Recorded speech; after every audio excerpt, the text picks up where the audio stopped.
The government's inflation-busting 22% pay rise. The Junior Doctors Union says it's ready to call more strikes if pay rises don't keep coming. Has the soft-touch government accidentally opened the door to yet more industrial unrest? And red light for motorists. London Met Sleek Khan has announced plans to ban cars, buses and taxis from London's iconic Oxford Street. Would a pedestrianised boulevard boost business or limit access? And could it even increase crime?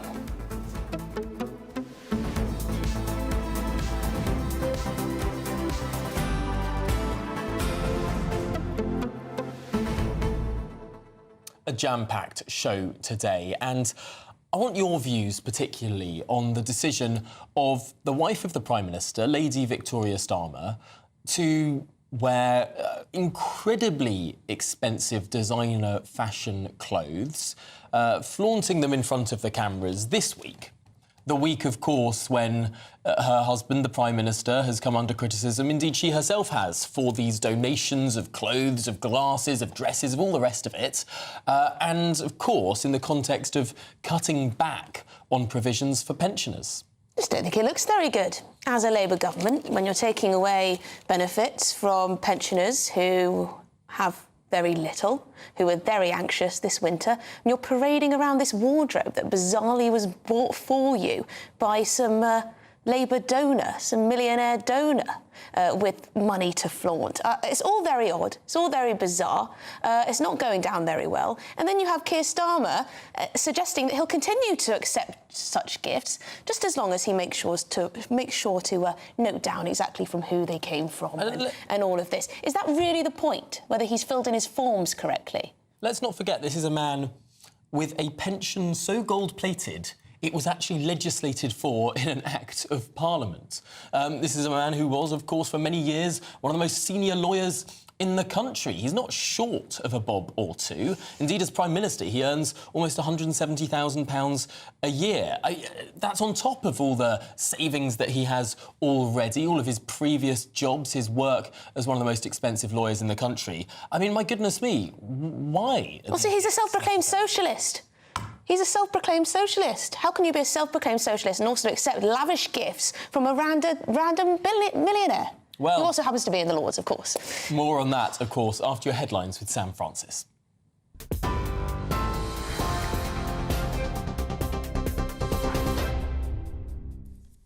Tom, Emily, thank you very much and good afternoon to you. We start this hour with some breaking news just coming to us from the Home Office with provisional figures suggesting that more than 10,000 migrants have now crossed the English Channel since Labour came to power. That's according to figures from the Home Office in just the last few minutes. 65 migrants detected crossing the Channel yesterday, taking the total number of arrivals since the July election to now 10,024. Well, that comes after a deadly weekend of Channel crossings where 8 migrants sadly died and over 1,000 others arrived in those 2 days alone. Meanwhile, the Home Secretary's announced £75 million in funding to crack down on people smugglers. Yvette Cooper says criminal gangs are putting lives at risk and that the extra funding will help dismantle smuggling networks. Money from the scrapped Rwanda scheme will fund that project. Health Secretary Wes Streeting says the end of a pay dispute with junior doctors marks the first step in the government's mission to reform the broken health service.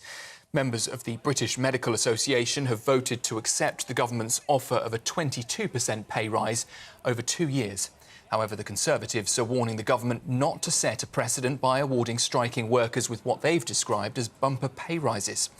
This morning, Deputy Leader of the Liberal Democrats, Daisy Cooper, told us her party still thinks more should be done. Part of the answer is pay, but as I say, it's just a first step. What we Liberal Democrats want to see is a really ambitious budget in October. We want the Labour government to use the budget to be a budget to save our NHS and care services, and as part of that we want to see an increase in day-to-day spending, not by taxing struggling families but by reversing the tax cuts for the big banks and closing the loopholes in capital gains tax so the wealthiest pay a little bit more. But we also want to see borrowing to repair our crumbling hospitals and GP surgeries too. Daisy Cooper there, Deputy Leader of the Liberal Democrats. In the US, Donald Trump has spoken publicly for the first time since being targeted in an apparent assassination attempt at the weekend on his Florida golf course. Speaking in a live stream on social media, the former president described being grabbed by Secret Service agents after hearing 4 or 5 gunshots.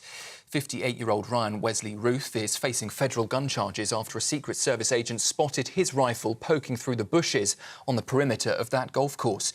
Mr. Trump's also praised his protection team and, in a rare show of political unity, he commended President Joe Biden for calling him. I was with an agent, and the agent did a fantastic job. There was no question that we were off that course. I would have loved to have sank that last putt, but we decided, well, let's get out of here. We do need more people on my detail because we have 50, 60,000 people showing up to events, and other people don't have that. Here, a man accused of killing the wife and 2 daughters of BBC racing commentator John Hunt in a crossbow attack has been charged today with their murders. Carl Clifford from Enfield will appear at the Central Criminal Court, sitting at the High Court this afternoon. The 26-year-old also faces charges of false imprisonment and possession of offensive weapons. 61-year-old Carol Hunt and her daughters Louise and Hannah were sadly found fatally injured at their home in Hertfordshire on the 9th of July.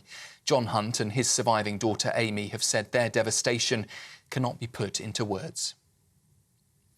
The Prime Minister says he's angry after seeing photos of offenders celebrating their early release from prison, part of the government's plan to ease overcrowding in jails. 1,700 inmates were freed from prison last week, with some seen toasting outside of the jails with family and friends.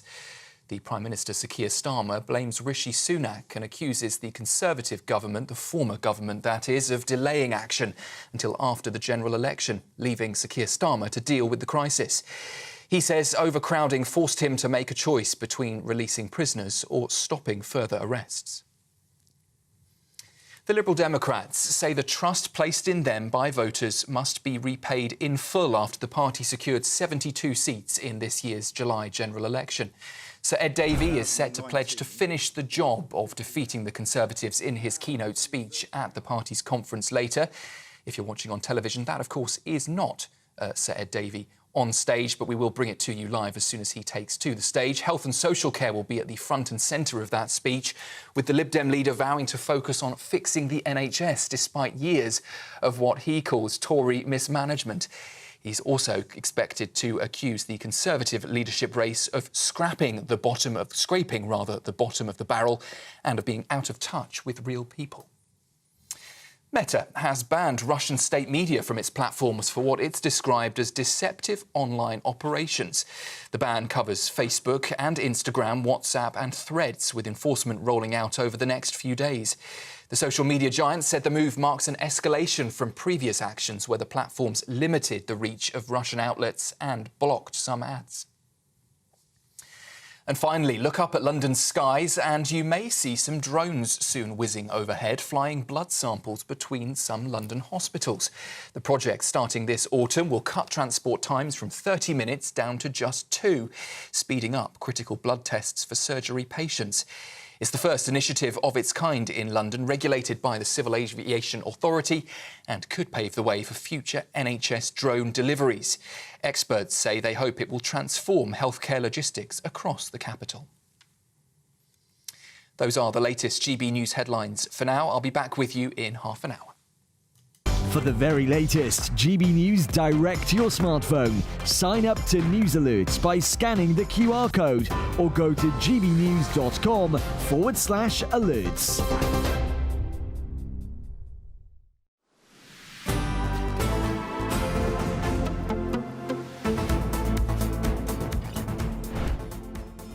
Good afternoon, Britain. It is almost 10 minutes past 12 and some breaking news for you now.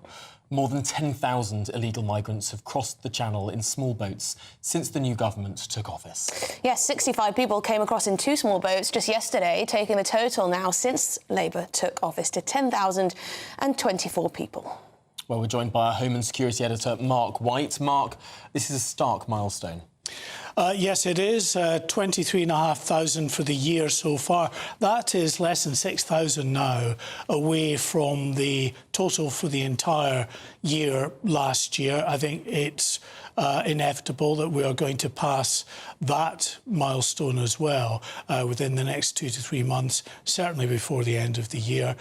We could well be well over 30,000 for the end of the year. We've seen a particularly busy weekend in the English Channel where the winds died down just enough for a surge of boats to come across, as they always do. 801 that came across on the Sunday alone, and more than 1,100 that have come across now in the last 2.5 days. It's died down a bit today because the winds have picked up quite significantly in the Channel. We're in a bit of an uncertain period in terms of more windy conditions as the weather sort of changes, as things sort of cool down again. But what that means, of course, is every weather window, the people smuggling gangs will push out extraordinarily high numbers of migrants into the Channel because they know there are fewer weather windows available for them to do that. It's quite incredible. Just since July the 4th, over 10,000 people have made that journey across the Channel. And it shows absolutely no signs of lessening. Keir Starmer, yesterday, he was in Italy. He was talking to his Italian counterpart, Giorgia Meloni, known to be right-wing, tough on immigration. He's looking for clues on how to solve the issue here from her. Should we be hopeful, Mark?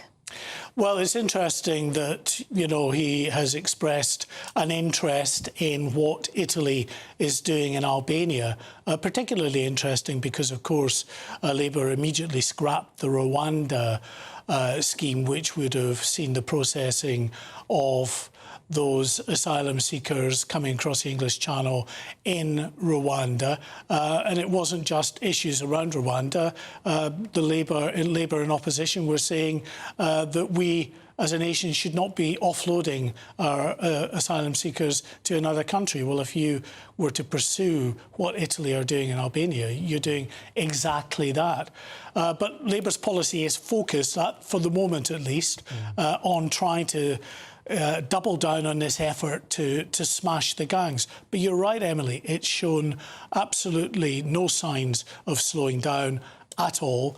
That 10,000 figure is, as Tom said, a stark figure, a milestone that has been reached. And it's showing Labour just how difficult it is, to say the very least, to try to get a handle on this problem. But Mark, as you say, the numbers are going up this year compared to last year. We're going to have a higher number of illegal crossings this year than we did last year. Without doubt. Italy has seen a 60% cut in illegal crossings to their country.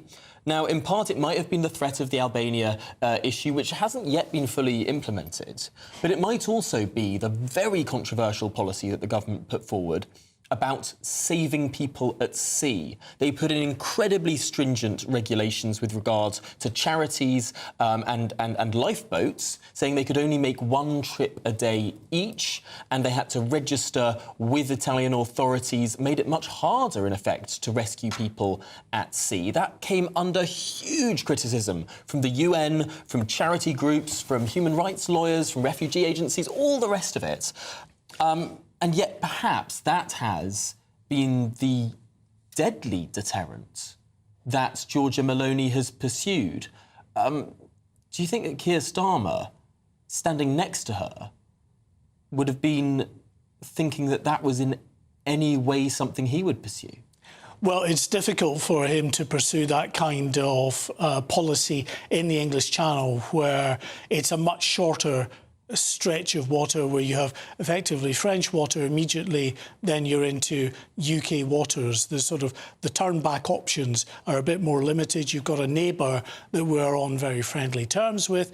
The government, certainly this new government, doesn't want to do anything to impact the improving relations with both France and the European Union as a whole. But you're right. I think what Italy have been doing with their more robust approach to those crossing the Mediterranean is now paying dividends for them. I was in Lampedusa, that Italian island that was absolutely overrun by those crossing from North Africa to there last year, and the new government was elected partly on the back of the absolute farce that many people in Italy had seen for years, with just an ever-growing number of people coming across into the islands, landing in southern Italy, and they wanted something done about it. And clearly that is paying off in some way. I mean, without a doubt, this is a massive security and safety risk for the British public, having so many thousands of people just walk into the country, be put up in hotels here, be free to move around, don't know always where they're from, don't have their documents. It's almost worth reminding people why we have borders. To keep us safe and to protect the nation state. But Mark White, thank you very much for bringing us those rather shocking figures there. Mark White, our Home and Security Editor. 10,000 migrants have now crossed that channel under Labour. Well, in other news now, Sir Keir Starmer has signalled that he and his wife will continue to accept gifts from a Labour donor, despite facing an investigation for failing to disclose that Lady Starmer had been given more than £5,000 worth of high-end clothing. Well, it was reported over the weekend that Lord Ali, a Labour peer worth more than £200 million himself, had covered the cost of a personal shopper and clothes for his wife, Victoria, until Tuesday of last week, when staff realised it could be viewed as a potential problem. Right, OK. Well, let's get some more on this with the political correspondent for The Spectator, James Heal. James, thanks for joining us. This is a very bad look for a Prime Minister who made his reputation in opposition on being Mr. Rules, on being Mr. Squeaky Clean. Yes, I think Labour leaders always have an issue around money and donations, but I think it's particularly bad for Keir Starmer because, as you say, Tom, he made such political hay out of continually criticising Boris Johnson, suggesting they were corrupt, they're sort of bad people, it was sort of in their character to take all these things. And he talked often about public service and about getting public service back in politics. So for him, I think it's a needless use of his political capital. He's not spending it, he's squandering it on these silly rows. And actually, I'm not sure how much sort of political capital benefit he gets out of these suits, but it would seem a very odd thing for a new Prime Minister and his ministers to spend in their first 100 days going out and defending on the morning media rounds. Let's be frank, it makes them look like a pair of sponges. Scroungers, taking money for luxury items from a multi-millionaire, and then seeming to think that they can continue to do so as long as they fill in the right form. Well, I think that, you know, for a couple who are very wealthy, I believe Keir Starmer's wealth is in the couple of millions. The couple are believed to make around 200,000 a year. It just seems to be very out of touch. And I think, as I say, the sequencing of this government and the coming time when they came into office, having just a couple of weeks after removed the winter fuel allowance, I think it's poor politics. And I think that the whole line from Keir Starmer in Rome yesterday, when he was talking about saying no rules have been broken, it is not so much an issue around technical qualities about, register of interest, for instance, but rather about how this looks at a time when, as I say, he says to be in politics for the right reasons and suggests that his opponents aren't. And I think that's the real issue for Keir Starmer right now. And it's why, of course, his opponents in Parliament and elsewhere have gleefully seized on the story as an example of an out-of-touch Prime Minister whose support in the country will be going down by the month. Yeah, it's not just the fact that he's Mr. Rules and has hired Sue Gray, who I suppose might be considered to be Mrs. Rules, and that everything's so very determined and legalistic. It's also this choice, this political choice for Lady Victoria Starmer to wear these high-end fashion clothes and parade them in front of the cameras this week amidst the donation row. I mean, I thought that there were some at least sort of vaguely competent media advisors, some political advisors who would have said, hang on, maybe wait a few weeks. I think there's a strong case for that, certainly. And I think given also from what we know of Lady Starmer is that she's not someone who's ever really sought the media spotlight, I feel a bit sorry for her being sort of thrown in like this. And I think that there should have been someone in number 10 saying, look, this is the wrong time to do it. I do think there's a question here about process and the people involved in all of this. I think it's about the third time that issues around registering interests, etc., have come up during Keir Starmer's leadership with the Labour leader's office. So I think there's something to look at in that. I also think in terms of the media advice they're giving, I wouldn't have sent David Lammy, Britain's nation's diplomat to the world, to go out there on Sunday and make false claims about what the US President and the First Lady of the United States gets and what they qualify for. So I think there's some big issues in how Labour are handling this. And this is quite a small story, but I think, Emily, bigger stories will require better handling in the future. Yes, it was a little bit cringe-worthy to see David Lammy trying to defend this policy and then getting the facts wrong on how it goes down in the United States. And then Angela Eagle, I think it was this morning, who had to go out and defend the policy. And you could tell in her eyes that she did not want to defend this. It is harsh, particularly when they went to town over Boris Johnson and the wallpaper. Yeah, completely. And as I say, I think that Keir Starmer adopted a very legalistic ruling in terms of how he wanted to approach political issues over the past 4 years or so. Labour, of course, are pledged to set up an Ethics and Integrity Commission. At one point, they were even talking about a breach of the ministerial code would require an automatic resignation or sacking of a minister in office. And, of course, as they got closer to power, they've sort of moved away from a little bit of that. And now we know, of course, at the time that in the run-up to the election, at the same time they were campaigning on sleaze, they were also taking these donations from a very, very wealthy Labour peer. So I think there's questions here about judgment and what exactly Keir Starmer wants to spend his hard-won political capital on. I suspect he's not defending his wife's clothing choices. Now, James, it might be the Labour Party that is in a bit of hot water at the moment, but a party that seems relatively chipper is the party whose conference you are currently at. Can't help but notice the Liberal Democrat banner behind you. What are the Lib Dems up to this week? Well, yes, for my sins, I've spent the past 3 days here in Brighton at the Liberal Democrat Party conference. And really, it's probably going to be the most happy party conference we see this conference season, really, because, you know, if you want to get a cheer from any group of activists around here, Tom, all you have to do is say the magic words, 72. And 72 MPs, of course, is what they won back in July. And they're very, very happy about that fact. And actually, normally you have a couple of rows at Lib Dem conference because they are actually a party democracy, unlike the Tories who are an autocracy, monitored by regicide. So I think that they actually have normally some demands on policy, but this time there isn't anything like that planned, and it's been a very, very happy, smooth conference as Ed Tavey takes a lap of honour, having won the party's best ever election results in more than a century. Yeah, it does seem like they're not quite providing opposition yet to the Labour government. They're still focusing very much on the Conservatives. They want to absolutely demolish them as a political power. James Hill, thank you very much indeed, political correspondent at The Spectator. He's down in Brighton for the Liberal Democrat conference, but talking to us mostly about what's going on with Keir Starmer. The bigger stories. That's the thing about the Lib Dems. They always try and make themselves the story. And to be fair, they've been doing jet skiing. Of course, who can forget Ed Davies' bungee jump? Today he's been playing tennis, which we'll bring you some pictures of a bit later. Do you think he's managed to hit the ball at all? I don't know. How do you imagine his eye-hand coordination is? Well, if he managed to win all those seats, I don't know, does that involve hand-eye? Perhaps a little juggling. Anyway, next we're going to be bringing you a GBNews exclusive on the Rotherham grooming gang scandal. This is very interesting indeed. You'll want to hang around for this. Our national reporter Charlie Peters will be here to tell us the latest.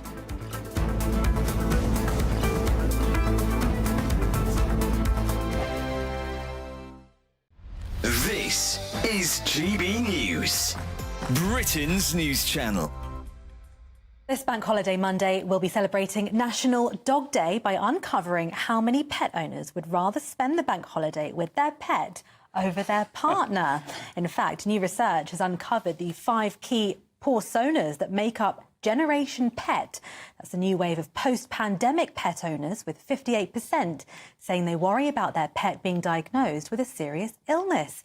Well, joining us now to tell us more about how we should be caring for our pampered pooches is Dr. Edwina Gildia. Some of the interesting facts coming through that is that 80% of us think that pet as part of the family. The new pet owners who have come on board during the pandemic, there's a lot to learn with being a new pet owner. Interesting facts, as you mentioned, a third of Pet owners are preferring to spend time with their pet this weekend over their partner. 60% of pet owners, and dog owners specifically calling them out, say that their dog improves their mental health, and 55% noting that improves their physical health by getting out and about. It's also about showing that love and appreciation for these animals which don't ask anything of us, but love. That was another point that came through this research that we did at Zoetis UK, is that they bring a purpose to life. And I think that's another thing to call out. It's so important for ourselves, for society to have that purpose. But with that comes responsibility.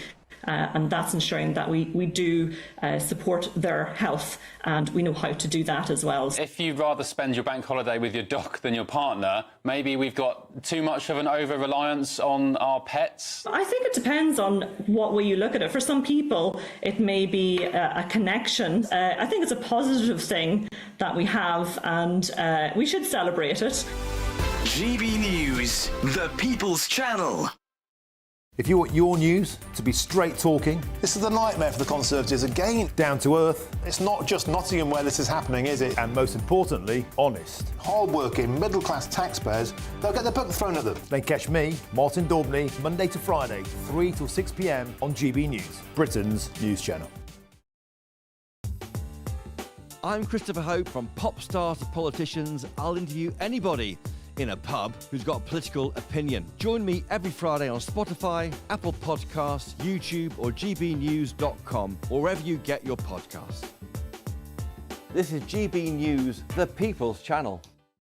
We're proud to be GB News, the People's Channel. And as you know, we always love to hear your views. Now, there's a new way of getting in touch with us at gbnews.com/your say. By commenting, you can be part of a live conversation and join our GB News community. You can even talk to me, Bev Turner, or any of the members of the GB News family.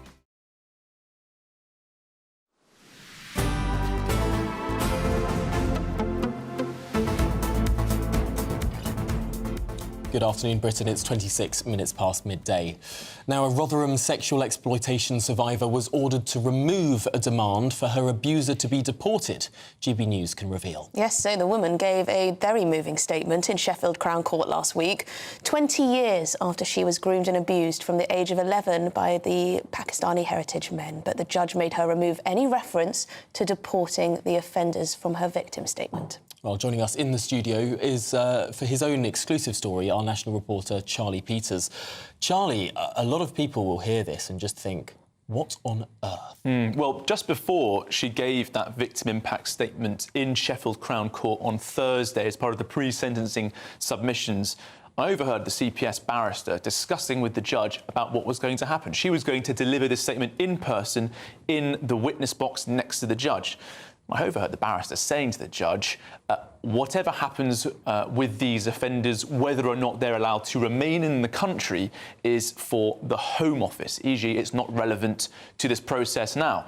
So I thought that was quite a strange thing to say. It didn't appear enormously relevant to what I expected the survivor to say. She delivered that impact statement extremely powerfully. It was very moving. She said, I am your karma. You stole my childhood. You stole my innocence. Now I'm taking your freedom.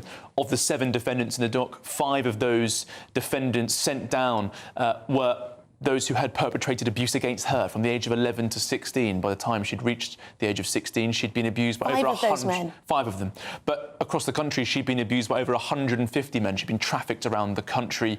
Her statement detailed some of that horrifying abuse, how she was forced to take a virginity test and how she was groomed at a primary school playground. Horrifying, appalling incidents and descriptions. But she did show me the full victim impact statement she wanted to deliver, some of which was censored by the judge in the judicial oversight period that happens before any victim impact statement is delivered. And the last line, the conclusion was, I'd like to request that 2 of these offenders, who she said were born in Pakistan, are deported after they've served their sentences. Now, under UK law, anyone who's a foreign national sentenced to 12 months or more in a custodial sentence must be deported. That's from the UK Borders Act. However, it very rarely happens. Now, there are over 10,000 foreign national offenders in our prisons. Dozens of them are grooming gang offenders. I can't find a single example of a grooming gang offender being deported. I know more cases of grooming gang rapist perpetrators fleeing from the country to escape prosecution than I know of cases of them being deported. One of the most notorious examples, a man called Kari Ralph in Rochdale.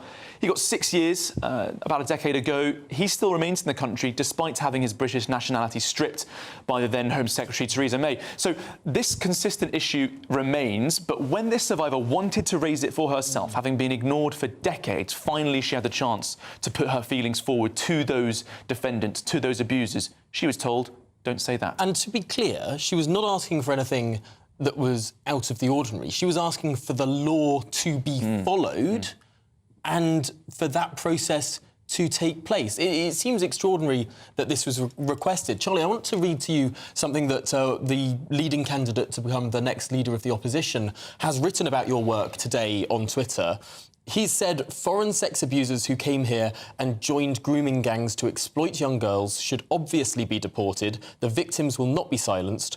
A huge credit to Charlie Peters for his work exposing this appalling injustice. That's from Robert Jenrick. Clearly, this is gathering some political momentum. Yeah, and we've also had comments from Neil O'Brien, another senior Tory MP today, echoing that perspective. Suella Braverman last night told me, the former Home Secretary who brought in a grooming gangs NCA-led task force last year on the back of some campaigning we did at this channel. She also said that foreign national offenders in grooming gangs needed to be deported. Lee Anderson, the Reform MP for Ashfield, also sharing that perspective. There is a growing momentum on this. When I reached the Home Office last night, they told me they wouldn't comment on individual cases. I've also not heard from any government MPs for their perspective on this case. One other thing I'd like to add on this issue. Under the Nationality and Borders Act of 2022, brought in by the last government, it has powers to punish any country that refuses to accept their foreign nationals being deported for crimes. They can apply visa penalties. Now, compelling sources in government have told me that the Foreign Office has always blocked that being applied, but it is a power we could use to Pakistan and other such countries related to this scandal in particular to say, if you don't take back your rapists, your workers can't come to our country. So far, it's not been done, but it could be. Well, that's very interesting indeed, and quite incredible that you can have your citizenship stripped by a previous government and still not be deported. Yeah, it's an appalling... Having been a child sex abuser in this country and a foreign national. It's an appalling situation. That man remains in Rochdale freely walking around. Crazy. Thank you very much indeed. Charlie Peters, our national reporter, thank you for shining a light on these things for us. Thank you. Well, this is Good Afternoon Britain on GB News. Now, the Mayor of London, Sadiq Khan, plans to pedestrianise Oxford Street. Is it a further war on London motorists or a pragmatic move to revitalise the ailing High Street? That's to come after your headlines with Sam Francis.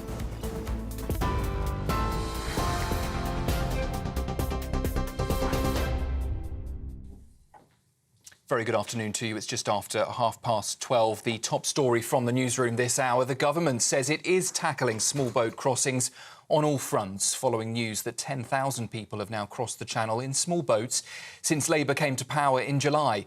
Home Office figures show 65 migrants arrived on Monday, bringing this year's total to nearly 23,600, though that is down 1% from this time last year. The latest crossings follow the deaths of 8 migrants over the weekend as the government boosts funding for border security.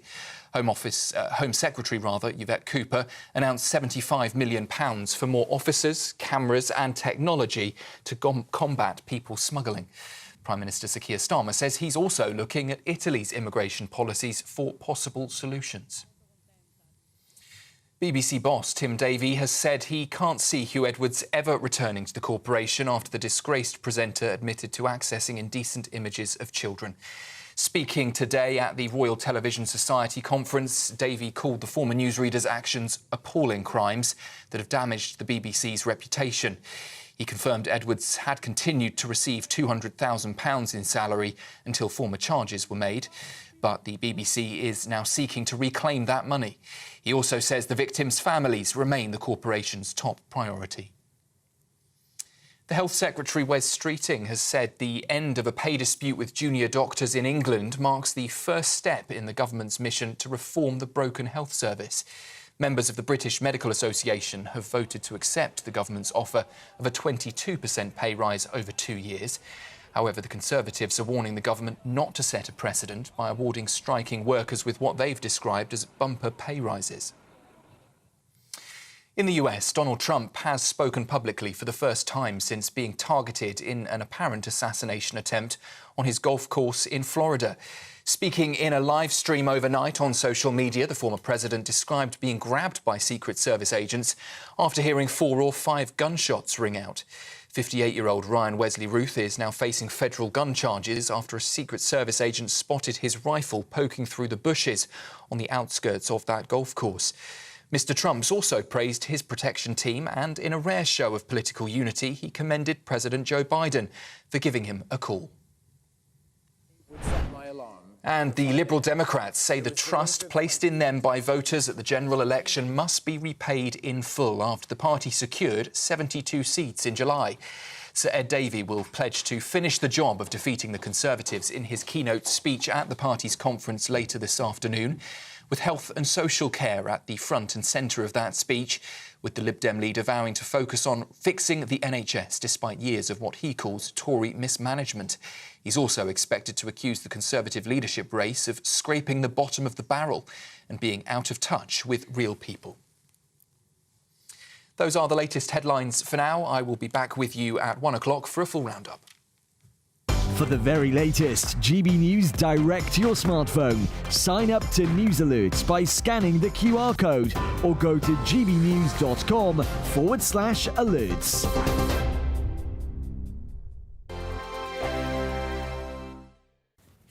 Hi there and welcome to the latest forecast from the Met Office for GB News. High pressure is firmly in charge of our weather at the moment. That means dry for most, with plenty of warm, sunny spells. There's always an exception, and in this case, a cold front is bringing some thicker cloud at the moment to the far north of Scotland. Additionally, a few patches of cloud are rolling in on a bit of an easterly breeze there into parts of Kent, parts of Essex, but that will tend to lift and break up through the day. And the cloud in the north and northwest of Scotland will also tend to break up and brighten up through the day. So warmer and drier weather into the northeast of Scotland, mid-20s possible here, low to mid-20s in some of the warmer spots elsewhere, so a pleasant day to come. And by the evening, sunny spells are starting to emerge just about everywhere, with the exception of Shetland and Orkney, where we keep some low cloud and some light outbreaks of rain. Northern Ireland, clear blue skies, likewise for much of England and Wales. However, the east to northeasterly breeze is freshening, and that's going to bring some low cloud into East Anglia and parts of the Midlands through the night. So, yeah, it's going to turn increasingly cloudy across central and southeastern parts. In the north, though, well, the cloud disappears, and we will see lengthy clear spells leading to 1 or 2 mist and fog patches, and rather chilly in some places, particularly in some valleys and some glens.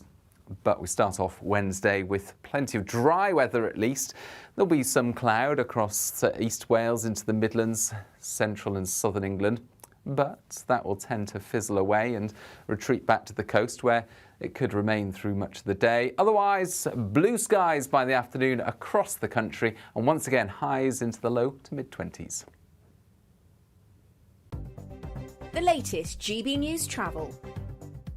Good morning, I'm Johnny Ratner. Problems in West Yorkshire continue a few miles to the southwest of Bradford this evening, where the Halifax Road remains closed through Buttershaw at the scene of a collision that took place yesterday evening outside the Tesco, and those investigation works are still taking place. Meanwhile, in Derbyshire, to the north of Ripley, the A610, that's blocked by an accident just off the A38. In Essex, the A12 remains shut southbound at the A120, the Marks Tay exit southwest of Colchester. Overnight roadworks overran. That's been causing long queues all the morning back along the A120. And on public transport in London, following a fire alert at Brockley, London Overground trains are suspended from New Cross Gate to Crystal Palace and West Croydon. Southern can't run out of London Bridge either to Uckfield and Caterham and West Croydon, also affecting Thameslink services. That's the latest. You can stay up to date throughout the day by visiting our website, gbnews.com.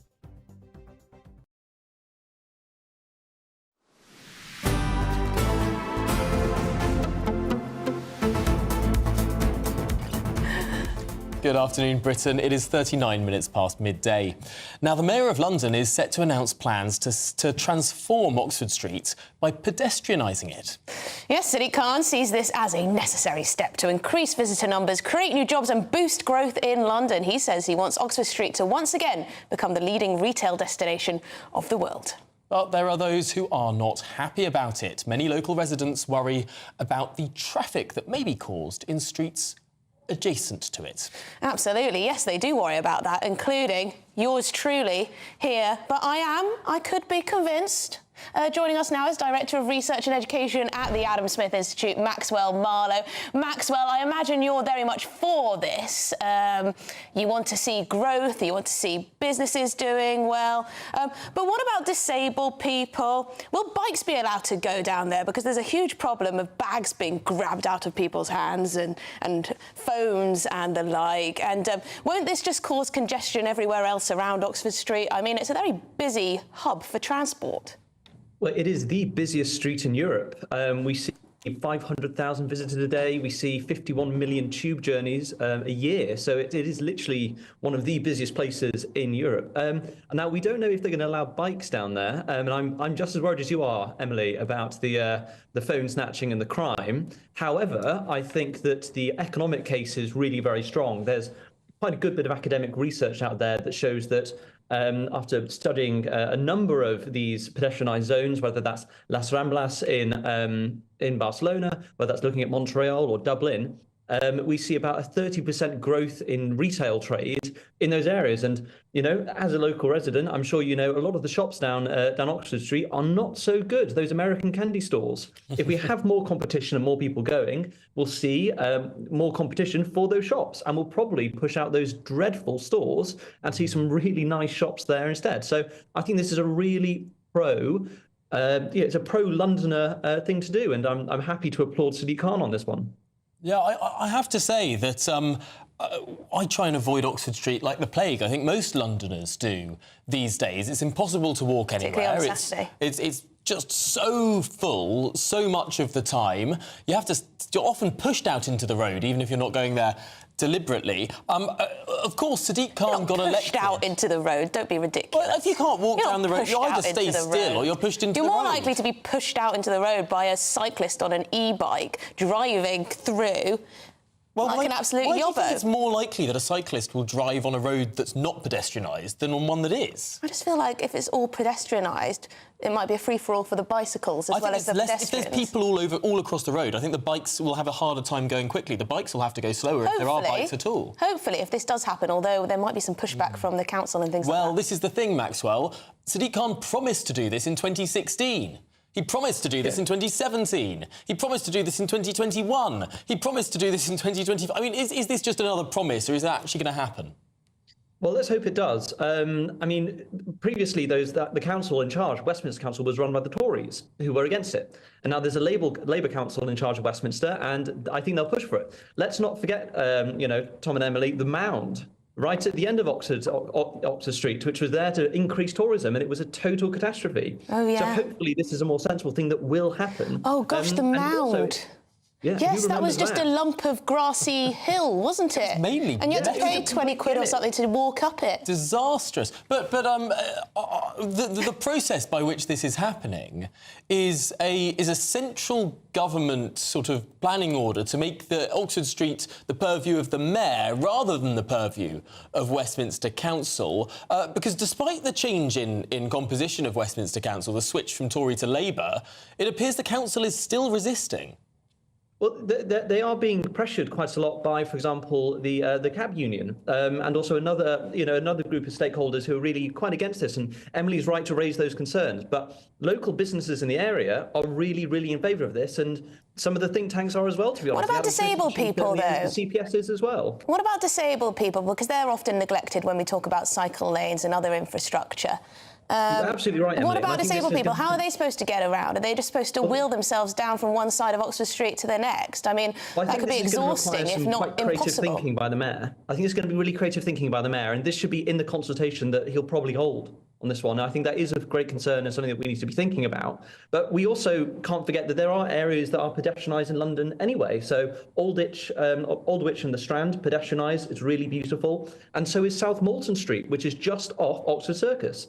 And it's really, really beautiful. It's got really nice shops. But that's a tiny little thoroughfare. That's a tiny little road off the side. Dream big, Emily. Dream big. That's a tiny little road with some very smart shops on it. It's not the same as Oxford Street, which has about 20 different bus routes going down it. Well, that is true, but we have to think big about this sort of stuff. Oxford Street is in a really bad state at the moment, and what isn't working is this continued, over-reliance on cars. Well, Maxwell, on that point, a lot of people will probably be quite surprised to hear the data that you cite that shows, is it George Street in Dublin, Liverpool, that pedestrianisation, the pedestrianisations you cite around the world that actually increase business activity. A lot of people will think, hang on, if people can't drive to these shops, why is business going up? Well, because the cars don't do the shopping. The people do, who get out onto the street or are walking down or are taking the tube or are commuting in other ways. It's, there's a reason why, shops don't have car doors, people to drive around in. People shop and people live in cities, and I think we should pedestrianise because it's about the people. Yeah. And I think the people here will benefit most from this. Yeah, I'm not against pedestrianisation. I know it was a good thing in parts of Soho during the pandemic years, and it got people out and about. Restaurants were able to spill over. There was, it was almost like having a European nightlife, wasn't it, in parts of Soho. My concern is that Oxford Street is such a massive thoroughfare, and it is used to go from one side of central London to the other, and I worry the impact on taxi trade, the impact on TfL, disabled people trying to get from A to B, and how much it's all going to cost as well. But I would like to see Oxford Street return to its former glory. That is true. So it'll be about £130 million. And what's interesting is what the mayor said is this: he can actually source private financing for this because he understands that this could be a really big, revenue raiser, not just for the shops in the area, but also for the city. So OK, well, Maxwell Marlowe, if Selfridges and John Lewis are paying for it, I think that the taxpayer can rest easy. But Maxwell Marlowe of the Adam Smith Institute, thanks very much for joining us. Thank you very much indeed. This is Good Afternoon Britain on GB News. Let us know your thoughts. Perhaps your area is pedestrianised, your high street. How's it going? Do you think it could work on Oxford Street? A good idea from Steve Khan for once. Anyway, the Lib Dem leader, Sir Ed Davey, will be looking to cause a racket, there he is, as he aims to rally his troops at the party's conference in Brighton. We're going to speak to our political editor, Christopher Hope, who is courtside. Stay with us.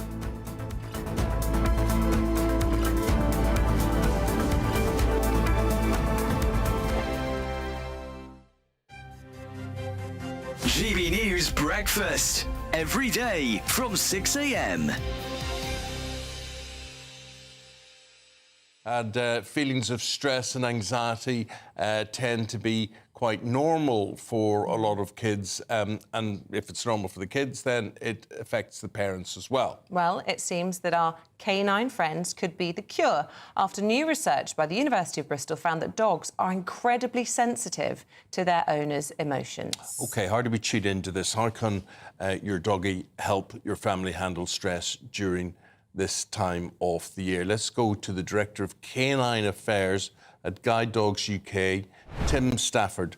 Tim, we're talking about this as if it's a big revelation, but obviously, a man like yourself, you're well used to this, and you can see when a dog is reacting. What form would that reaction take, do you think? Yeah, you know what? It's nice when the science kind of confirms what most of us have known for a very long time.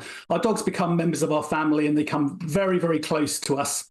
So it's no surprise that anything that goes on in the family is going to be detected and picked up by the dog. That can be changes in behaviours. It can certainly be the dogs watching our behaviours and starting to mirror those behaviours. But what this research says is that the dogs can actually smell our emotions. It's not just that they're responding to our behaviour changes, they're responding to our physiological changes as well, because we smell differently when we start to get anxious. So at this time, there's lots of changes in a lot of families' lives. Kids are going back to school, young people are going to university, parents are having to deal with all of the emotions attached to that. So it's no surprise that our dogs start to detect that too. GB News, the People's Channel. Tune in to Friday Night Live with me, Mark Dolan. GB News royalty with your perfect start to the weekend. Lucky us. Feisty and fearless guests. Well, I'm a normal person, so ask me. Honest opinions that raises more questions than a Gary Barlow tax return. And a few surprises along the way. Might be cold in this studio. That is Friday Night Live with me, Mark Dolan. 8 to 9 only on GB News, the People's Channel, Britain's news channel. The Britain I grew up was the most peaceful, gentle society that has ever existed. That has been destroyed. Opinion polls show immigration is the #1 concern to the British public. Are you proud to be British? Yeah, I'm ever so proud. My name is Stephen Edgington, and in this documentary, I want to find out how Britain became a nation of immigrants. Immigration, the Truth. Available from the 19th of September at gbnews.com.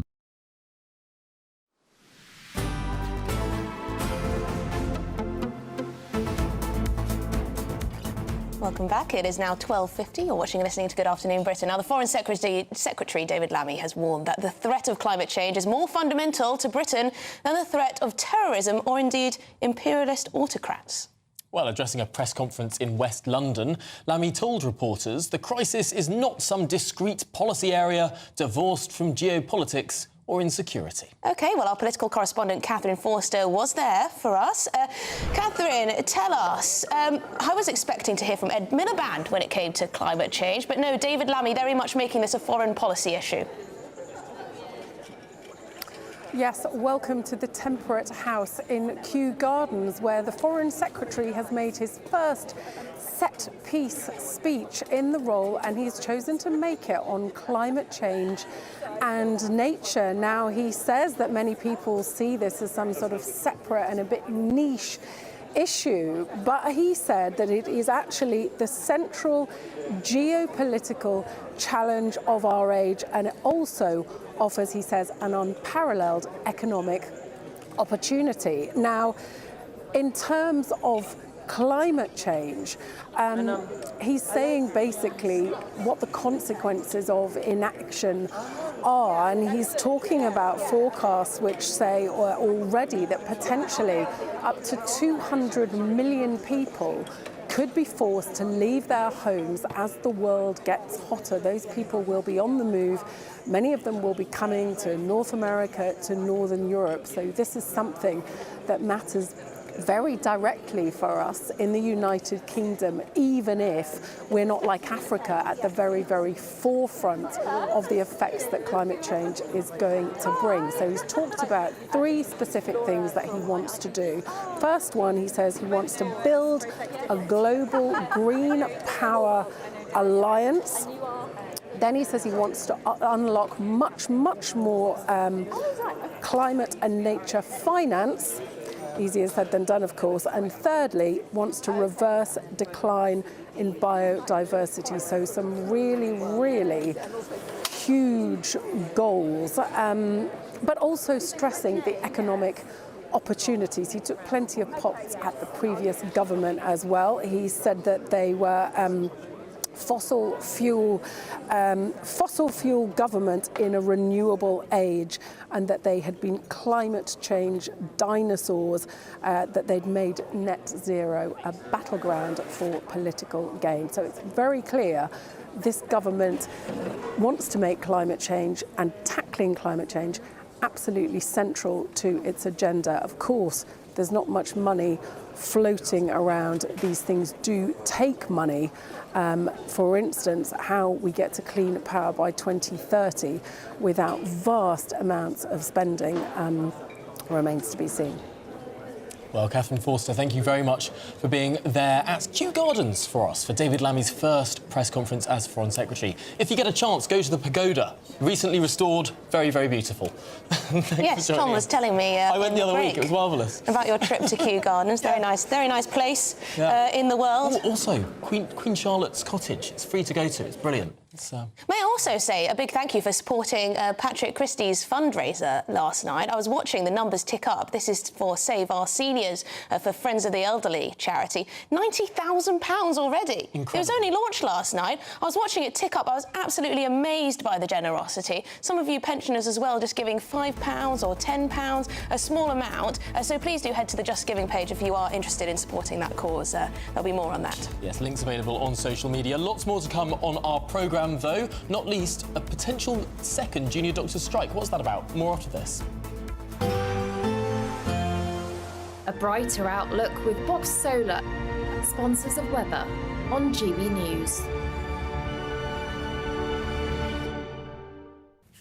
Hi there and welcome to the latest forecast from the Met Office for GB News. High pressure is firmly in charge of our weather at the moment. That means dry for most, with plenty of warm, sunny spells. There's always an exception, and in this case, a cold front is bringing some thicker cloud at the moment to the far north of Scotland. Additionally, a few patches of cloud are rolling in on a bit of an easterly breeze there into parts of Kent, parts of Essex, but that will tend to lift and break up through the day. And the cloud in the north and northwest of Scotland will also tend to break up and brighten up through the day. So, warmer and drier weather into the northeast of Scotland, mid-20s possible here, low to mid-20s in some of the warmer spots elsewhere, so a pleasant day to come. And by the evening, sunny spells are starting to emerge just about everywhere, with the exception of Shetland and Orkney, where we keep some low cloud and some light outbreaks of rain. Northern Ireland, clear blue skies, likewise for much of England and Wales. However, the east to northeasterly breeze is freshening, and that's going to bring some low cloud into East Anglia and parts of the Midlands through the night. So, yeah, it's going to turn increasingly cloudy across central and southeastern parts. In the north, though, well, the cloud disappears, and we will see lengthy clear spells leading to one or two mist and fog patches and rather chilly in some places, particularly in some valleys and some glens. But we start off Wednesday with plenty of dry weather at least. There'll be some cloud across East Wales into the Midlands, central and southern England. But that will tend to fizzle away and retreat back to the coast, where it could remain through much of the day. Otherwise, blue skies by the afternoon across the country, and once again highs into the low to mid-20s. That warm feeling inside from Boxed Boilers, sponsors of weather on GB News.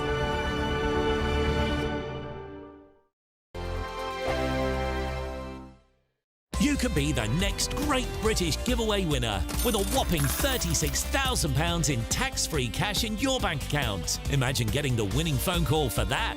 I've got some really good news for you. You've won £30,000. £30,000 cash? Oh my God, I'm going to cry. That's brilliant news.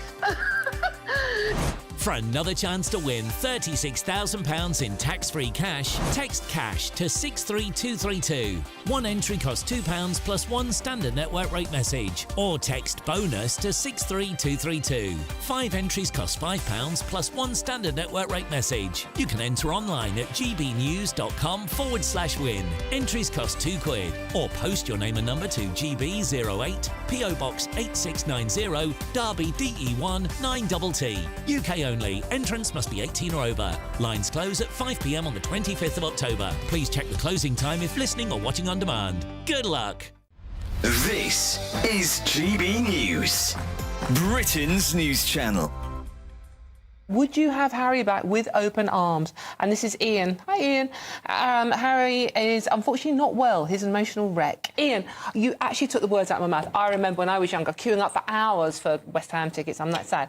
But at least I got the ticket. It was my ticket. They knew it was me, and there were no touts involved. It's Forever says Harry can stay away. He was so quick to condemn this country as racist and to trash the Queen and royal family's reputations. He should be banished and his titles removed. He has not earned the right to call himself anything with a royal title. Ooh, passionate. Since moving to the US with Meghan, the American dream has had a number of issues for him, I think it's fair to say. But if Harry was to return, would he be welcome? And could he make it up with William? Look, if Oasis, sorry I said the O word, have done it, Ken, William and Harry? Well, I think it's going to present a lot of challenges. I mean, I've got to be clear here. When it comes to reconciliation, if it's possible, obviously, to mend the rift with William, clearly that is to be welcomed. But as for Harry returning, what precisely would that mean? What precisely would Harry want? Because if it is in any sense a return to royal duties, you really got to be very, very careful with what you're dealing with. As far as the royal family are concerned, for goodness sake, reconciliation, yes, but actual work as a senior working royal is not, in my opinion. So I always think it's quite funny listening to serious people talk seriously about the royals, because it's not that serious, a lot of it. But actually, I think where I'm fascinated by them is that we can sort of see a bit of ourselves as a society and as individuals. GB News, the People's Channel.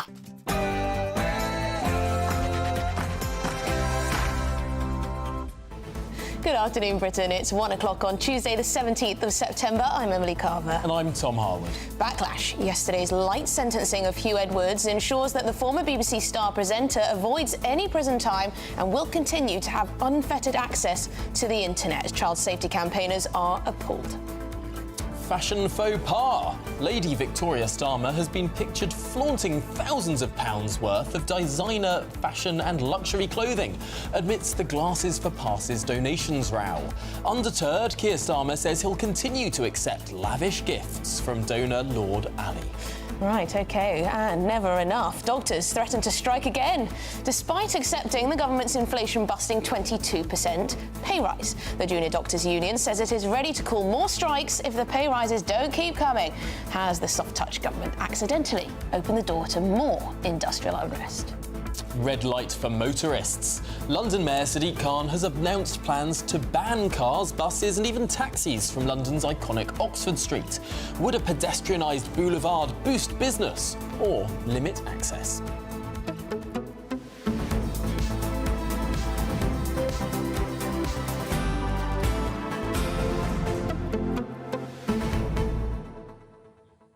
Well, lots of views on that pedestrianisation, but we also want them on this 10,000 landmark that we've now crossed. 10,000 migrants have crossed since Labour came into power via the Channel, an extraordinary figure. It does mean that we are set to have another record year of migrant crossings, more than last year, by all probability. Yeah. Looking at the numbers, that's what our Home and Security editor has said. And what have we got from Labour? Well, I mean, we've had a press conference with Giorgia Meloni. And Italy has cut small boat arrivals in that country by 60%. Here it looks like they're going up. I mean, it was only on the 5th of July that the Labour Party got elected into office. And since then, 10,000 illegal migrants arriving by small boat. I mean, it's not very long in terms of time, but it's a huge, huge number of those that will now be being put in hotels and offered government-supported accommodation. I mean, the strain on the public purse, the strain on our infrastructure, the strain in terms of security and safety of this country, hard to overstate. Really, but I guess we're right at the end of the journey, aren't we? It's a very different problem than in Italy. Italy has been doing deals with countries like Tunisia to try and stop the flow that way. France is the country that these migrants are coming from, technically. Yeah. So it's a very different challenge. Will Giorgia Meloni help him out with some ideas? We shall see. Let us know your thoughts, gbnews.com/your say. But should we get the headlines with Sam Francis?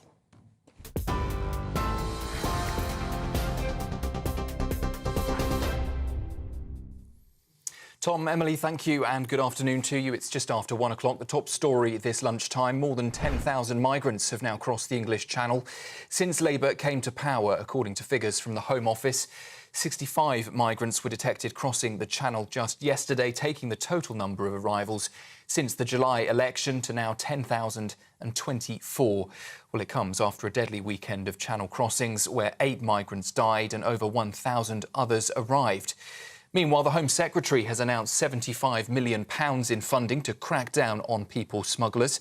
Yvette Cooper says criminal gangs are putting lives at risk and that the extra funding will help dismantle smuggling networks.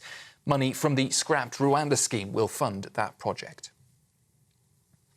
BBC boss Tim Davies says he can't see Hugh Edwards ever returning to the corporation after the disgraced presenter admitted to accessing indecent images of children.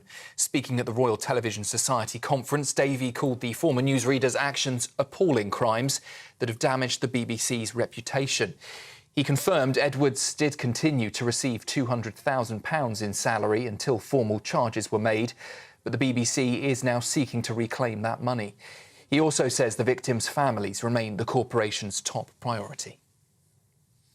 Health Secretary Wes Streeting says the end of a pay dispute with junior doctors in England marks the first step in the government's mission to, he says, reform the broken health service. Members of the British Medical Association have voted to accept the government's offer of a 22% pay rise over 2 years.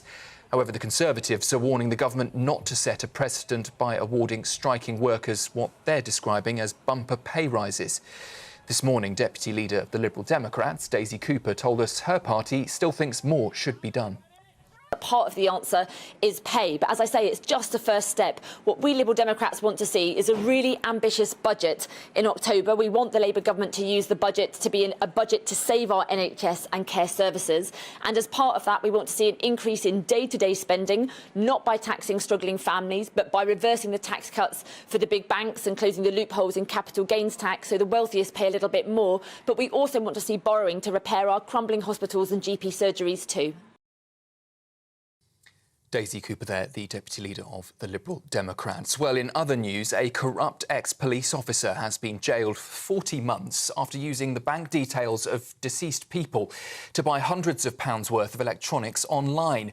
Mohammed Mustafa Dar also accessed police records, including files related to a fraud investigation into himself. He also passed confidential police information to friends and misused the police national computer to check criminal records of people he knew. The Independent Office for Police Conduct called the 39-year-old's actions truly shocking, saying he's eroded public's trust in policing. A man described in court as seriously dangerous after attacking 3 tube passengers in a 35-minute spree has been locked up indefinitely in hospital today. Donovan Kenlin was found insane after punching and pushing 3 strangers at different London Underground stations in October 2022. The judge said the 39-year-old could have easily killed one of the victims, who was pushed onto the tracks near live rails. The unprovoked attacks left victims with severe injuries. A man accused of killing the wife and 2 daughters of BBC racing commentator John Hunt in a crossbow attack has been charged with their murders today. Carl Clifford from Enfield will appear at the Central Criminal Court, sitting at the High Court this afternoon. The 26-year-old's also facing charges of false imprisonment and possession of offensive weapons. 61-year-old Carol Hunt and her 2 daughters, Louise and Hannah, were found fatally injured at their home in Hertfordshire on the 9th of July. John Hunt and his surviving daughter Amy said their devastation cannot be put into words. The Liberal Democrats say the trust placed in them by voters must be repaid in full after the party secured 72 seats in this year's general election. Sir Ed Davey will pledge to finish the job of defeating the Conservatives in his keynote speech later at the party's conference in Brighton. Health and social care will be at the front and centre of that speech, with the leader vowing to focus on fixing the NHS, despite years of what he's calling Tory mismanagement. He's also expected to accuse the Conservative leadership race of scraping the bottom of the barrel and being out of touch with real people. And finally, to the US, where Donald Trump has spoken publicly for the first time since being targeted in an assassination attempt on his Florida golf course at the weekend. Speaking in a live stream on social media, the former president described being grabbed by Secret Service agents after 4 or 5 gunshots rang out. 58-year-old Ryan Wesley Ruth is now facing federal gun charges after an agent spotted his rifle poking through the bushes on the perimeter of that golf course. Mr. Trump's also praised his protection team and, in a rare show of political unity, commended President Joe Biden for calling him. I was with an agent, and the agent did a fantastic job. There was no question that we were off that course. I would have loved to have sank that last putt, but we decided, well, let's get out of here. We do need more people on my detail because we have 50, 60,000 people showing up to events, and Other people don't have that. That's the news from GB News for now. I'll be back with you for another roundup in just over half an hour. For the very latest GB News direct to your smartphone, sign up to News Alerts by scanning the QR code or go to gbnews.com/alerts.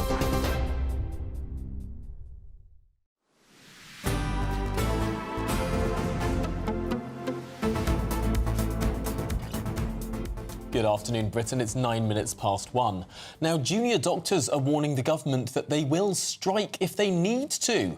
Well, that's despite accepting now a 22% pay rise. Right, well, before the deal was struck, their union, the British Medical Association, undertook industrial action 11 times in 22 months, with their last strike just days before Labour won a landslide at the general election. So could we be seeing more strikes rather than fewer? Well, we're joined now by health writer and commentator Roy Lilly. Roy, I suppose we should comment that they have accepted this deal. This is, I suppose, a moment of relief for many. But there is a sting in the tail with this comment from one of the co-chairs of the union saying that they will strike more to get more pay rises. Yeah, Tom, Emily, good afternoon. You're right. I need to dig into this a bit to sort of unpack some of it, and I don't want to blind people with numbers, but fundamentally, the junior doctors first went on strike under the Conservative government. The Conservative gave them effectively 9% and said, that's all you're going to get. They paid them the 9%. The junior doctors carried on striking. Labour came in and they gave them an extra 4.5 in cash terms. So that it was a cheap deal, really, for Labour to find the new money to stop the strikes. They've also undertaken to honour the next year's doctors and dentists pay review body recommendation for 6%. So that's got to come out of the next cycle of public funding. So the settlement has only cost 4.5% in cash right now. In total, if you add it up, there's also about £1,000 bung on top of it. So it comes to around that 22% figure, which everybody looks at and says, whoa, this is a lot of money. If we just divorce ourselves for a moment from any sort of equity issues or comparisons or any of that, just looking at it in terms of what the junior doctors wanted, they wanted 35%. They calculated that by comparing their actual income against the retail price index, and they got to 35%. This increase gets them to about 20%. They're now saying, well, we still want pay restoration to get to the 35%. And I've said, and I believe, I think I said it to you both when I was on, you were kind enough to invite me on your programme previously. I said I thought the answer was in a 3-year deal, and this is only a 2-year deal. Because what will happen now, there'll be inflation, not as much, but there'll be inflation between now and the 3rd year. So that will mean the 3rd year settlement will have to be higher than it is now. And if we look at it strategically, the government is likely by that time to be on the back foot, because they'll still probably be struggling with migrants and small boats. They'll probably still be struggling with the economy and taxation, and NHS waiting lists will have... And Roy, we know this. We know this is the tactic from the BMA, because there were those leaked WhatsApp messages that were all over the press about a month or so ago, which showed that the co-chair was saying things like, we'll win this time, and when Labour have a weak point again, when they're vulnerable, when the honeymoon period is over, we'll strike again. We just need the window of opportunity. Almost gloating about the prospect of further strikes. This has been the strategy all along. That's the point I'm trying to make. There will be this opportunity in the 3rd year. Why I said I thought we needed a 3-year deal to cut that opportunity off. Because this government, as far as the NHS is concerned, has one job, only one job: get the waiting list down. The public will run out of patients if they don't do it. The only plan Streeting has got now is to encourage NHS staff who are already knackered to do some overtime, 40,000 more appointments a week. It's not happening. There's been no guidance issued, and there's no money to pay for it. So they will be in difficulties. I think as far as the government are concerned, they were crazy not to do a 3rd year deal. And as far as the junior doctors are concerned, who are much more militant than they've ever been, the door door's wide open for them to have another go. Roy, do you think that this was a misstep? I mean, Wes Streeting has never held ministerial office before. He'd only been Shadow Health Secretary for a couple of years before he got the job. Do you think he was so desperate for a quick media win that he almost accepted the deal on the junior doctor's terms, that if he'd stuck out for a bit longer and waited for that 3-year deal, perhaps we wouldn't be talking about more strikes a couple of years down the line? This was a win in many ways for the junior doctor BMA committee. Absolutely, no doubt about it. They've absolutely out-strategized, if there's such a word. They've out-strategized the government on this. And, you know, Wes Streeting, you're quite right. I mean, he's a sensible enough young man, but he's never run anything and he's never had a big job. And to walk into... Oh, hang on, Roy. He was president of the National Union of Students. Well, apart from that big job, he's never had another big job. And you know, he's walked into the biggest, most tangled, difficult Department of Health that it's possible to take on with a huge expenditure. And it's not just that. Of course, it's we found out from the Darzi report last week, it's the effect of 10-year flatline funding, the Lansley reforms in COVID. The NHS is in a mess and he's got to sort it out. But as I said previously, I think, you know, if I was in his position, the only thing I would be really going for is to try and get the waiting list down and look as though I'm trying to get the waiting list down, because that's when public patience will run out. OK, well, thank you very much indeed for your time. Roy Lilly, health writer and commentator, great to speak to you. I mean, when you listen to these BMA co-chairs and committee members on the radio, they seem to think, they behave as if they could run the country better than, you know, the actual government ministers who've been in the job, the arrogance. I think most people in their 20s do think that they could run the country better. Little squirts. Anyway. Oh, goodness me. Well, in other and serious news now, the former BBC presenter Hugh Edwards has been spared jail time after admitting to accessing indecent images of children. But the judge said his long-earned reputation is in tatters. Yes, the court heard yesterday how he paid up to £1,500 to a paedophile who sent him 41 illegal images over WhatsApp between December 2020 and August 2021. Not only has the former star avoided prison time, he'll continue to have unfettered access to the internet, despite being placed on the sex offenders register. OK, well, we're joined by our Home and Security Editor, Mark White, who was in the room yesterday, in the court, yesterday at Westminster Magistrates Court. Tell us, what was the experience like? What was Hugh Edwards like? How did he appear?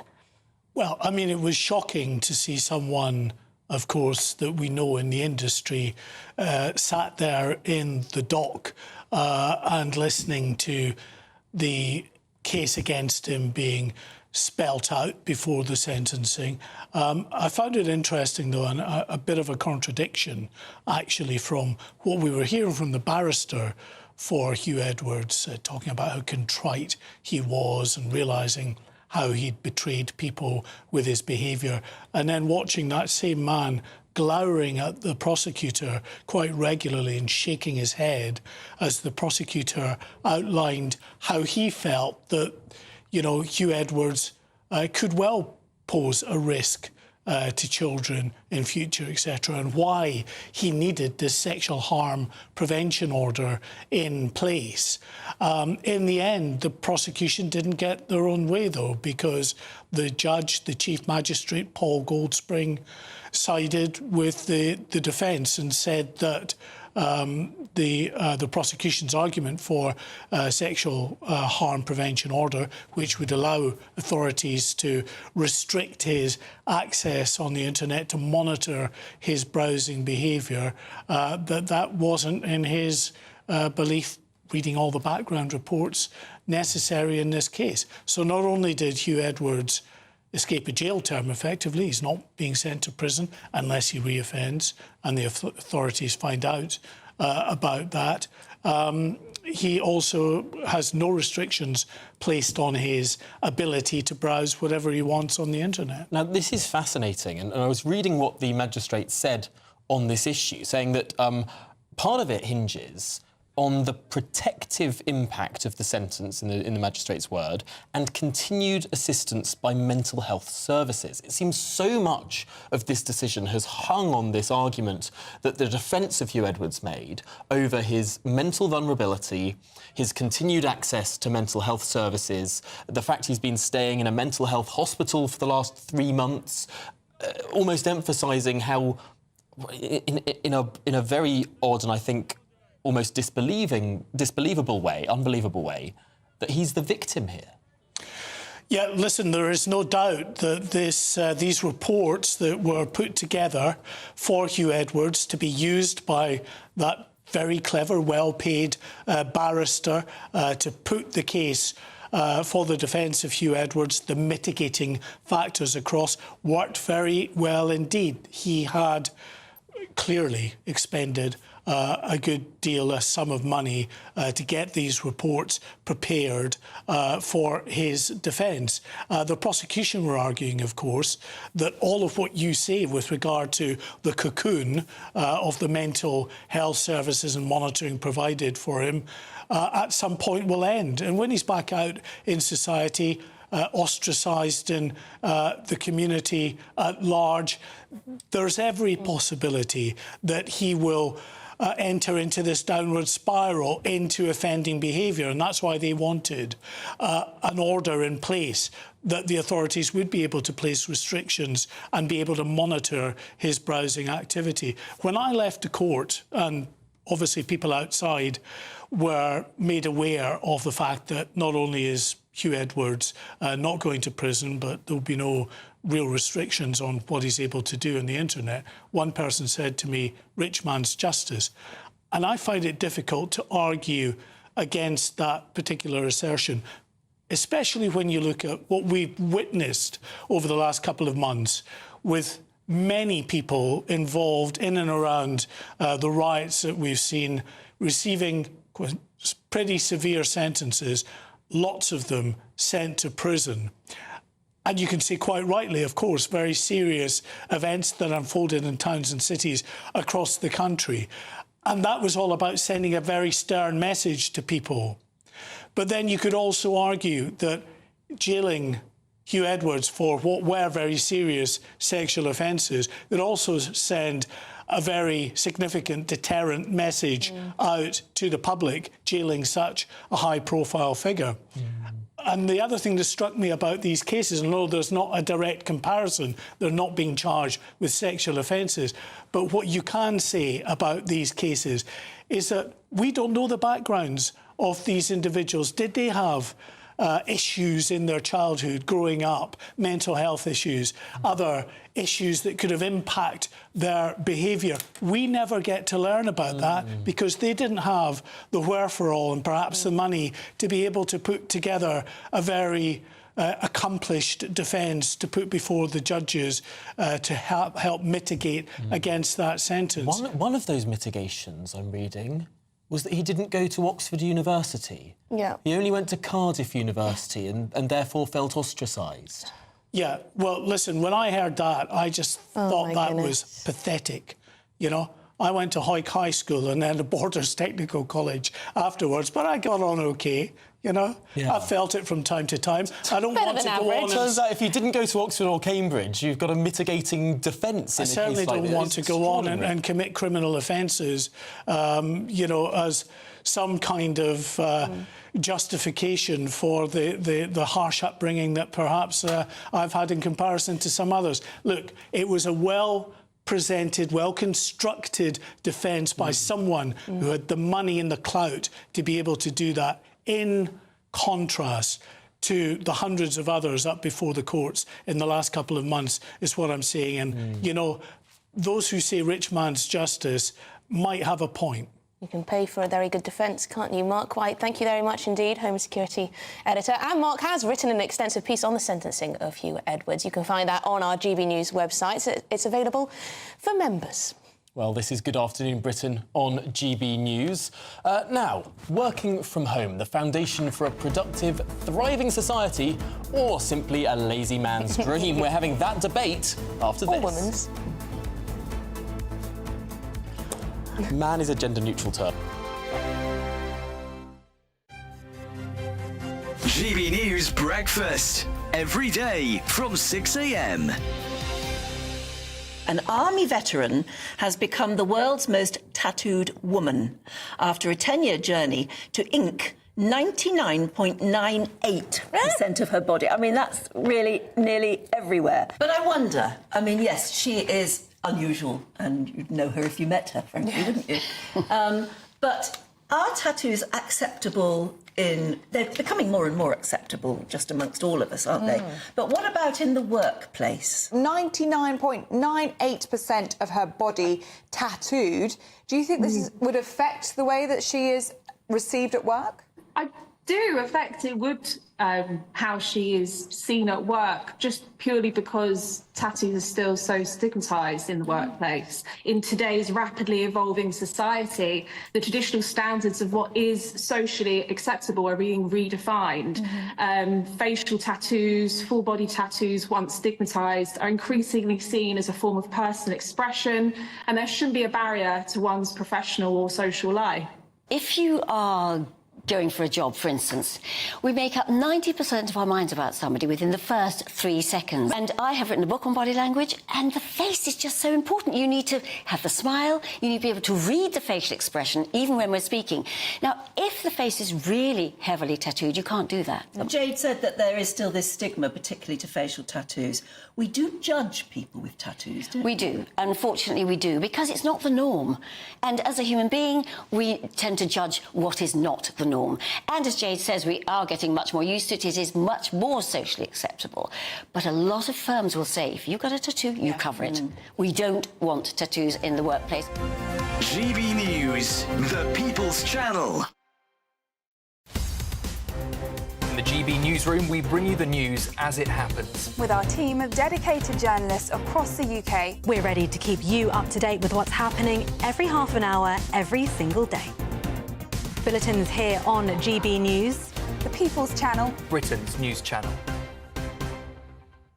If you want your news to be straight talking, this is a nightmare for the Conservatives again. Down to earth. It's not just Nottingham where this is happening, is it? And most importantly, honest. Hard-working, middle-class taxpayers, they'll get their book thrown at them. Then catch me, Martin Daubney, Monday to Friday, 3 till 6 p.m. on GB News, Britain's news channel. I'm Christopher Hope. From pop stars to politicians, I'll interview anybody in a pub who's got a political opinion. Join me every Friday on Spotify, Apple Podcasts, YouTube or gbnews.com, or wherever you get your podcasts. This is GB News, the People's Channel.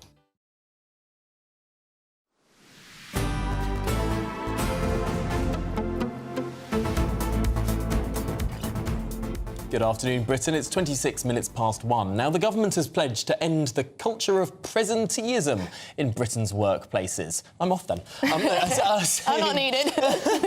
No, why be present? But saying that working from home makes staff more productive and indeed loyal. Why is that their business? I mean, perhaps in the civil service they could have a view on that. But anyway, Business Secretary Jonathan Reynolds says a bill that bans zero-hour contracts and makes flexible working a default right will make employees more motivated and resilient. It all comes as Amazon is ordering staff back into the office 5 days a week, announcing today it's ending the COVID-era hybrid work policy. Right, OK, so does remote work benefit British business, or does it make workers lazier and less focused? Well, delighted to be joined by the leading psychologist, Sir Carrie Cooper, who is in favour of working from home, and the author and journalist Ross Clark, who says work from home is unproductive for lazy public sector workers. Goodness, that's a bold charge. Ross, let's start with you then. Lazy, unproductive workers? I think, let me preface my remarks by saying I don't think it's the job of the government to lay down how employers and employees should organise their working lives, apart from obviously where the government is the employer in the case of the civil service. I think, it's a debate which the government should keep out of generally. But let's take the example of the civil service. I mean, the idea for Jonathan Reynolds, say, to try to assert without any supporting evidence, obviously, that civil servants are somehow more productive when they're working from home just flies in the face of reality. I mean, if you look at the productivity figures in the public services produced by the Office of National Statistics, output per worker now is still down where it was 27 years ago when Blair came to office. Something is not working well in the in the public services. And you look since the pandemic, when working from home became very popularized in the public services, well, productivity has collapsed in that time. And you can, anyone who's trying to get a passport, trying to get a driving license, trying to get a planning application considered, will attest to, how some parts of public sector just aren't functioning properly since absolutely. There was huge amounts of backlog, wasn't there, when it came to the Passport Office and other services. So, Carrie Cooper, why on earth is it the business of Jonathan Reynolds or any minister to have an opinion on how a business allows or doesn't allow flexible working? Well, I think one of the important things is, if you take a look at our productivity as a country, we're bottom of the G7, tied with Italy on productivity per capita. If you look at the G20 countries, we're 17th out of 20, and that's been going on for quite a long time, at least a decade and a half. Okay, so we want to increase our productivity. We want people to stay in their job. We want to retain good talent. We want to attract talent. We want to keep our stress-related ill health down. Remember, last year, 55% of all long-term sickness absence was due to the common mental disorders of depression, anxiety, and stress. So we're trying to regenerate the workplace because we need to as a country, and we Brexited, and that Brexit caused a lot of problems. May I just interject? Why does Amazon want all its workers back 5 days a week then? They must have decided, as such a successful company, that it's a good thing to have people. Emily, let's do evidence-based here rather than just talk in hairy-fairy terms, okay? Before the pandemic, I did a scientific book where I asked all the leading people in Australasia, Europe, North America, look at the evidence. Tell me about, this is before the pandemic hit, okay? It was in 2019. The book came out, by the way, in 2020, in May 2020. I was very fortunate. It's called Flexible Work. We looked at the evidence. The evidence before the pandemic occurred was that if you choose to work, if you have an option to work flexibly and you choose to do it, you're more productive, you stay in your job longer, and you have less stress-related ill health. All right? Now, the productivity bit, some of the studies you can do and some others you can't. It's difficult to measure productivity in some contexts. So the evidence has been overwhelming. Then all of a sudden the pandemic occurs, okay? We're all thrown remotely. Remotely means 100% remote. We didn't like that because we didn't have the social connectedness that we all need. The workplace is great to go into, talk about Manchester City Football Club, to talk about politics, to talk about a whole load of things. Aside from just work, it's good for our mental well-being, being with people. But the employer said, hey, this hybrid stuff works. That means people won't have downtime of commuting in an hour and a half into London, an hour and a half out of London, et cetera, et cetera. And it was less costly during a cost of living crisis and so on. Mm-hmm. So we came into the hybrid kind of world. The hybrid world, I think, there are two different groups of people. There are people who can work flexibly, by the way, people in offices and say, bus drivers can, pilots can, doctors and nurses in hospitals can, etc. So we have that other dilemma. Okay. Now let's put that aside for the time being. But let's go back to flexible working. It works. It'll make us more productive. It'll certainly reduce stress-related ill health because you know what you're doing. Okay, we're going to have to bring Ross Clark in. Okay. Ross, just to come back to some of those points, it will make us more able to work better. It is better for life balance, productivity, etc. that comes with it. Well, it's not that people can't work effectively from home. I mean, I work from home and have done for the past 30 years. And I mean, I consider that I can do that. But there's a very big difference between allowing hyper-motivated freelancers to work from home and having staff who have been used to working in the office for many, many years and then just shoving them into their spare bedroom and expecting them to be productive. I mean, the one big difference in this is that, people like me, we're paid by the piece. We're paid in piece rates. We're paid to deliver a job. And it's up to us how many hours we put in and where we put them in. We're taking that risk. Whereas, you take sort of civil servants and so on who are paid by the hour. They're just paid to be in the office or paid to be in front of their workstation. Well, that's a very, very different situation, because if you're paid by the hour, it's very easy to allow yourself to be distracted.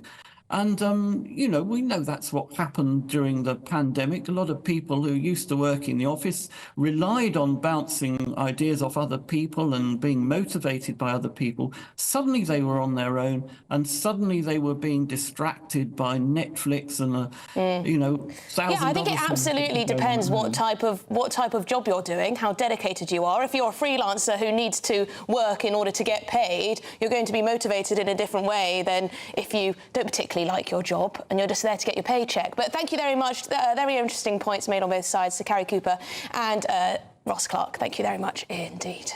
Well, this is Good Afternoon Britain on GB News. The Liberal Democrats are limbering up as Sir Ed Davey serves his keynote speech to the party's conference in Brighton. Here he is limbering up, playing some tennis. He'll be putting the ball in Labour's court, making the NHS funding his main priority. That's after your headlines with Sam Francis.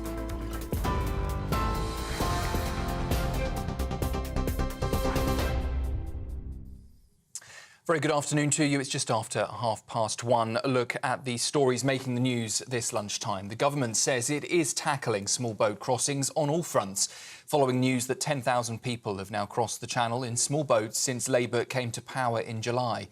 Home Office figures show 65 more migrants arrived on Monday, bringing the year's total to now nearly 23,600, though that is down 1% from this time last year. The latest crossings follow the deaths of 8 migrants over the weekend as the government boosts funding for border security.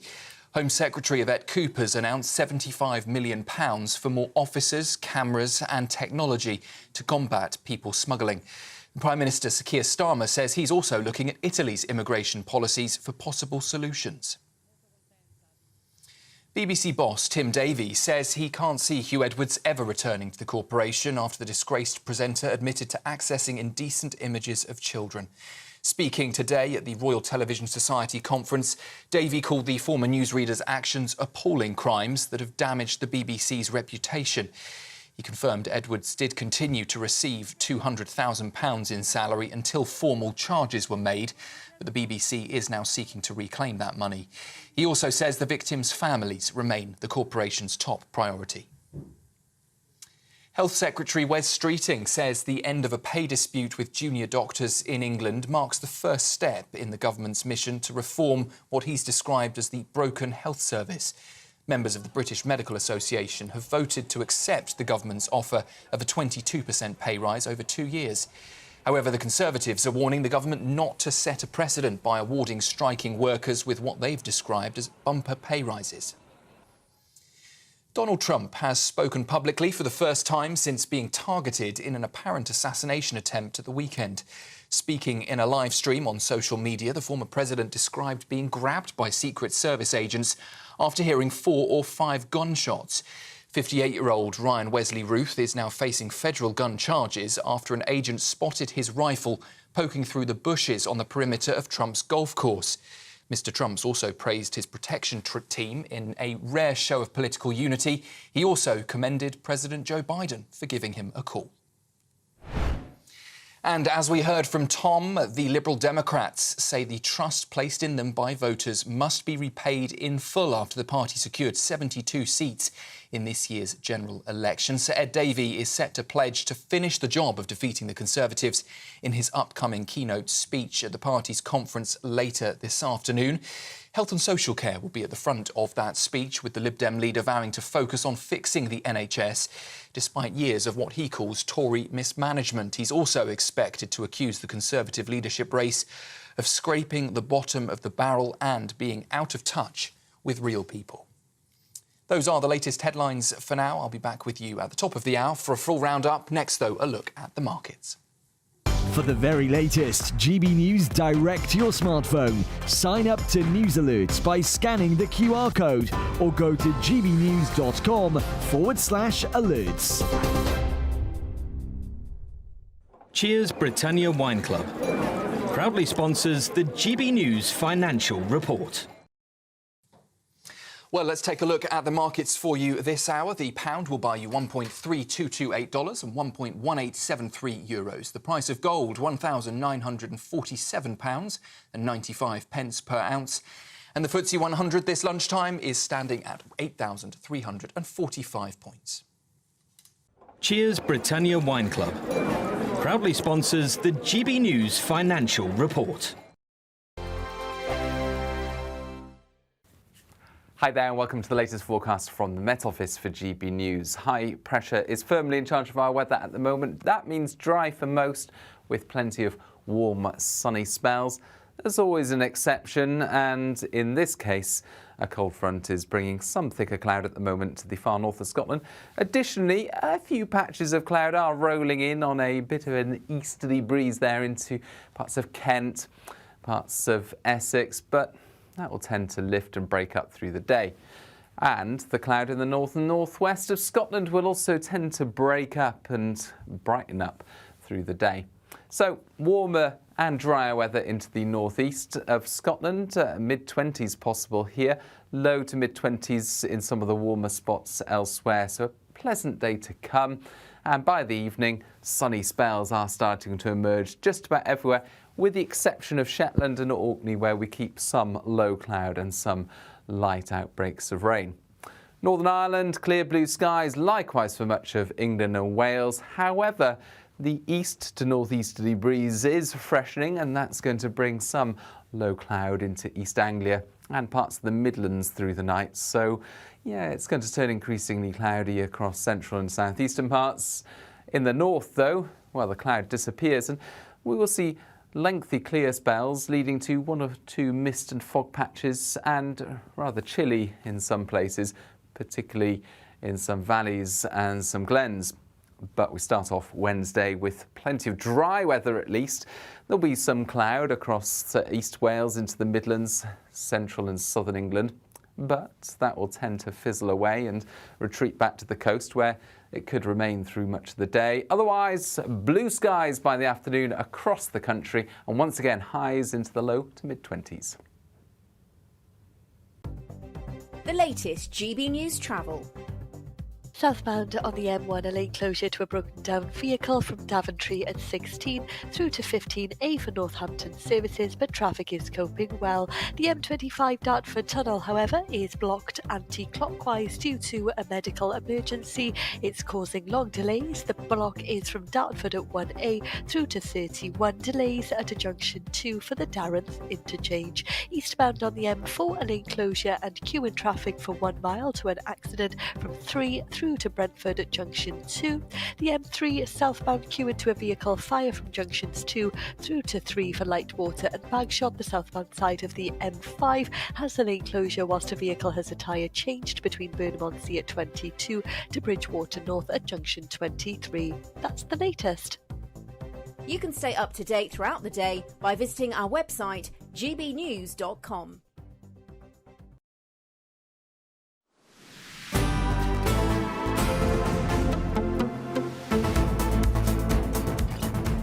Good afternoon, Britain. It is 42 minutes past 1. Now, Sir Ed Davey will be wanting to put the ball in Labour's court on the final day of the Liberal Democrat Party conference in Brighton.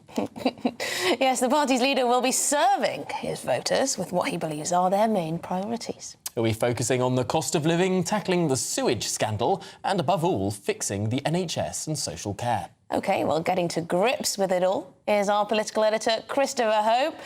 Christopher, thank you very much indeed. Now, the Liberal Democrats have for a long time focused on the Conservatives. Have they turned their attention to Labour, who are now the government? Afternoon both from here from Brighton as they're packing up this Lib Dem conference after 3 days of chatting about that big election win back in July. No, the answer to that is not really yet. They're still focusing back on the Tory party, and then the electoral numbers will show you why. There are still 20 seats out of 27 Tory-won seats when the Lib Dems were second. And of course, they won 60 or so seats from the Conservative Party. So what this party's facing is what you might call the difficult second album. They did really well with the first album. They won all those seats back on July the 4th. But how can they repeat that in 2028, 2029? Right now, the target is certainly the Tory party, their 14 years of failure, as they would describe it. There is some more pressure being brought to bear on Labour. They're saying that Sir Keir Starmer should leave open the door of rejoining the single market as part of this renegotiation of the trade and cooperation agreement with European Union countries. That's what they're saying, and let's see if it works. Also on the NHS, they're saying there shouldn't be any need not to pay more money and put more money into the NHS. Of course, Sir Keir Starmer has said it must be tied to productivity improvements, but they are being tough on the winter fuel payment. They're saying that should be restored. So we are seeing an element of being tricky with Labour, but so far it's been quite constructive opposition. It is very, very interesting because this is, of course, an incredibly different Liberal Democrat, Freudian said that, Liberal Democrat Party conference than we've seen before. Bigger in scope, 72 members of Parliament, up from the dozen or so they had in the previous Parliament. Probably the biggest proportional change for any party that we saw in the election.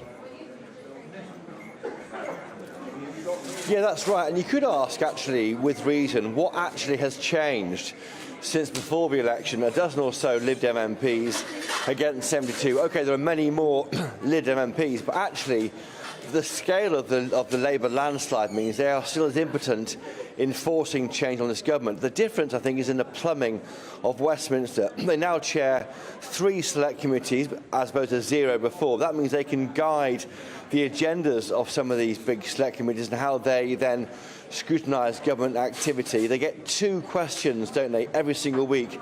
Ed Davey gets those questions to ask those questions of the Prime Minister, Sir Keir Starmer. They're pushing for 3. They're pushing for a change in the rules in Parliament. So they're getting a bigger platform, but it's how they use that platform and make that count, I think, over the next 4 years, which will be so telling. OK, well, thank you very much indeed. Christopher Hope, our political editor there at the Liberal Democrat Party conference that's just wrapping up this afternoon. Yes, if you're going to... They want to be the opposition, don't they? They want to be the official opposition. They want to absolutely smash the Conservatives. But yes, they do behave as if the Conservatives are still in power. I do accept that they are going after traditionally Tory seats, but at some point you need to switch your attention, don't you, to the actual government. And there are some people in the Lib Dem party. There's a senior councillor up in Liverpool called Carl Cashman who's been talking to the media recently, saying actually it's a bit annoying for Lib Dems that are in traditionally Labour areas that the party keeps talking about the blue wall, keeps talking about the south of England, because there is fertile territory for the Lib Dems elsewhere in perhaps the traditional Labour heartlands. Scotland too. That they're not focusing so much on. Yeah, well, there you go. But moving on, this is Good Afternoon Britain on GB News. Reach for the skies as we celebrate 100 years of aviation excellence at the Woodford Air Show with her feet firmly on the ground. Our reporter Sophie Reaper is going to bring us the very latest. You won't want to miss it, so stay tuned. Planes. Classic planes. This is GB News, Britain's news channel. 70% of population will make a judgment on someone just by looking at them. And within 2-3 seconds, we make a decision if we like someone or not.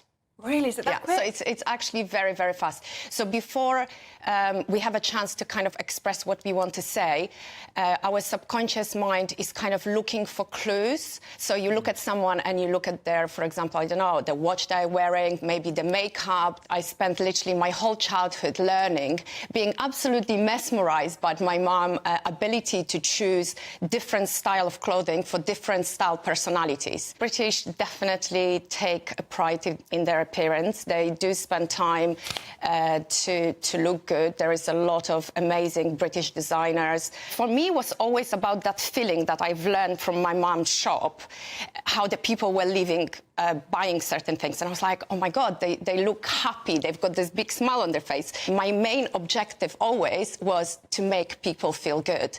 So now as a stylist, I help them to go through style therapy. I help them to discover colors that are good for their colors that they wear them close to their face. But also it sets the tone for their wardrobe. And then we look at the outfit formula. So it's, yeah. When I look at Ellie's dress sense, I was just thinking, OK, she likes to be polished. I do like to be polished. Exactly. Elegant, timeless. I look at the reference to the dress you're wearing today. It's that kind of Chanel black and white, timeless, never go out of fashion. So for me, it's about, it's not the trends, but how you would like your personal style to be and how timeless it can be. GB News, the People's Channel. Mark Dolan tonight is your weekend dose of news, debate and entertainment. This sounds like a wild conspiracy theory. Don't miss My Big Opinion. Mark meets at My Take at 10. Democracy is a funny old thing. And we don't do boring, not on my watch. I just won't have it. Let's go and get another glass of that bubbly. You've earned it. That's Mark Dolan tonight, Saturday and Sunday, 9 to 11, only on GB News, the People's Channel, Britain's news channel. The Britain I grew up was the most peaceful, gentle society that has ever existed. That has been destroyed. Opinion polls show immigration is the #1 concern to the British public. Are you proud to be British? Yeah, I'm ever so proud. My name is Stephen Edgington, and in this documentary, I want to find out how Britain became a nation of immigrants. Immigration, the Truth. Available from the 19th of September at gbnews.com.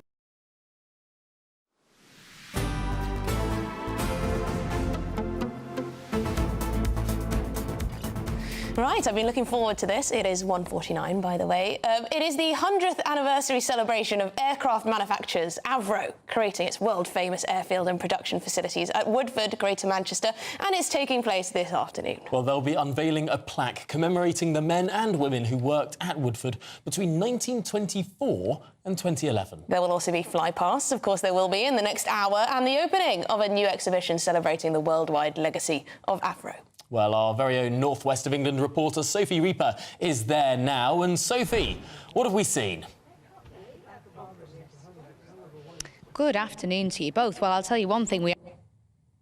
Now, there is a Vulcan right here behind me, one of the craft that Avro were most famous for producing. It's an incredible piece of kit, I must say. So joining us to talk a little bit about that is an ex-Vulcan pilot. It's Trevor Jackson. Trevor, thank you so much for joining us. What an amazing piece of craft this is. How does it feel to you to be so close to one of the craft that you obviously flew as part of your career? It's absolutely wonderful. I have been a volunteer here for the last 5 years, and I give talks on the Vulcan, and it's a thrill every time I come here, see the Vulcan and give the talk, and people enjoy the talk, and hopefully they go away with a lovely idea of the aircraft. I'm sure they do. Just for our viewers at home, let's talk a little bit about the craft itself. So what was it used for? What are some of the features that people may recognise? It was built as part of the British nuclear deterrent after the Second World War. There were 3 aircraft built, the Valiant, the Victor and the Vulcan. They initially were all high-level aircraft, but with the advent of air-to-air missile technology, the V-Force went low-flying from 1962 onwards. But the only aircraft that really went from high level to low level was the Vulcan itself. And it remained flying for display purposes until 2015. Now, you mentioned this was built as a nuclear deterrent, so obviously a big part of your job would be to be carrying nuclear bombs around. How did that make you feel at the time? Were you ever nervous? Were you ever... I mean, I'd have been terrified. How did that make you feel, having that kind of thing on board? You didn't really think too much about it. It was a job to be done. We relaxed. That took our mind off the various bits and pieces. And the only time that we actually were involved on the nuclear side of things was when we were on QRA, when we would be on 15 minutes readiness for 24 or 48 hours.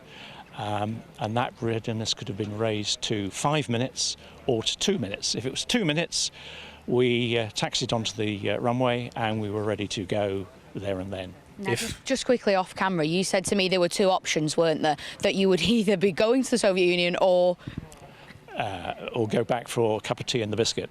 And thankfully, it was always the tea and biscuits. Otherwise, we wouldn't be here today. Absolutely. Trevor, thank you so much for joining us on this very special day, 100 years of Avro here at Woodford Airfield. Guy that was flying around on nuclear weapons. Incredible stuff. Sophie Reaper, thank you so much for bringing us that live from the Northwest. Thank you very much indeed. Well, this is Good Afternoon Britain on GB News. Now, ministers have arrived at Downing Street this morning for Cabinet for their meeting. And Home Secretary Yvette Cooper was asked this. Do you buy your own clothes, Minister? Does Lord Ali sponsor your wardrobe?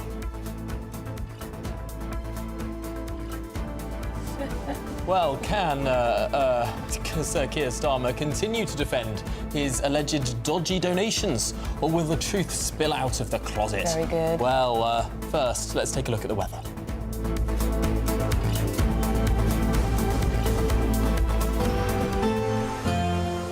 A brighter outlook with Box Solar, sponsors of weather on GB News. Hi there and welcome to the latest forecast from the Met Office for GB News. High pressure is firmly in charge of our weather at the moment. That means dry for most, with plenty of warm, sunny spells. There's always an exception, and in this case, a cold front is bringing some thicker cloud at the moment to the far north of Scotland. Additionally, a few patches of cloud are rolling in on a bit of an easterly breeze there into parts of Kent, parts of Essex, but that will tend to lift and break up through the day. And the cloud in the north and northwest of Scotland will also tend to break up and brighten up through the day. So warmer and drier weather into the northeast of Scotland, mid-20s possible here, low to mid-20s in some of the warmer spots elsewhere. So a pleasant day to come.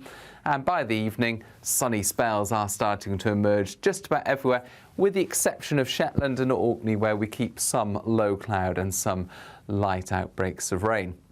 Northern Ireland, clear blue skies, likewise for much of England and Wales. However, the east to northeasterly breeze is freshening, and that's going to bring some low cloud into East Anglia and parts of the Midlands through the night. So, yeah, it's going to turn increasingly cloudy across central and southeastern parts. In the north, though, well, the cloud disappears, and we will see lengthy clear spells leading to one or two mist and fog patches, and rather chilly in some places, particularly in some valleys and some glens.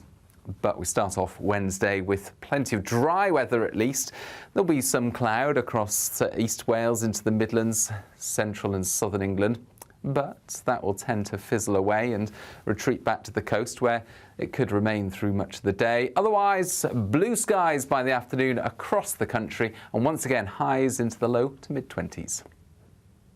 That warm feeling inside from Boxed Boilers, sponsors of weather on GB News.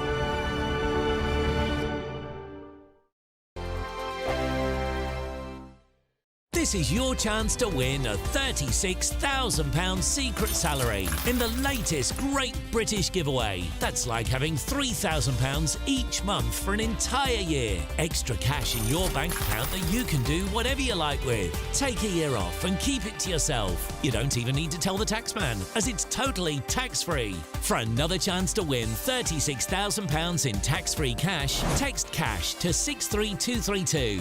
One entry costs £2 plus one standard network rate message, or text bonus to 63232. 5 entries cost £5 plus one standard network rate message. You can enter online at gbnews.com/win. Entries cost £2, or post your name and number to GB08 PO Box 8690 Derby DE1 9TT. UK only. Entrance must be 18 or over. Lines close at 5 p.m. on the 25th of October. Please check the closing time if listening or watching on demand. Good luck.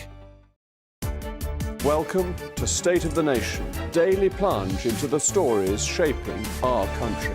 I'm Jacob Rees-Mogg, and Monday to Thursday we bring you the insights, the facts, the truth about how our country is being governed. Because what happens in Downing Street matters down your street. Tune in to State of the Nation every Monday to Thursday, 8 to 9 o'clock. Only on GB News, the People's Channel, Britain's news channel.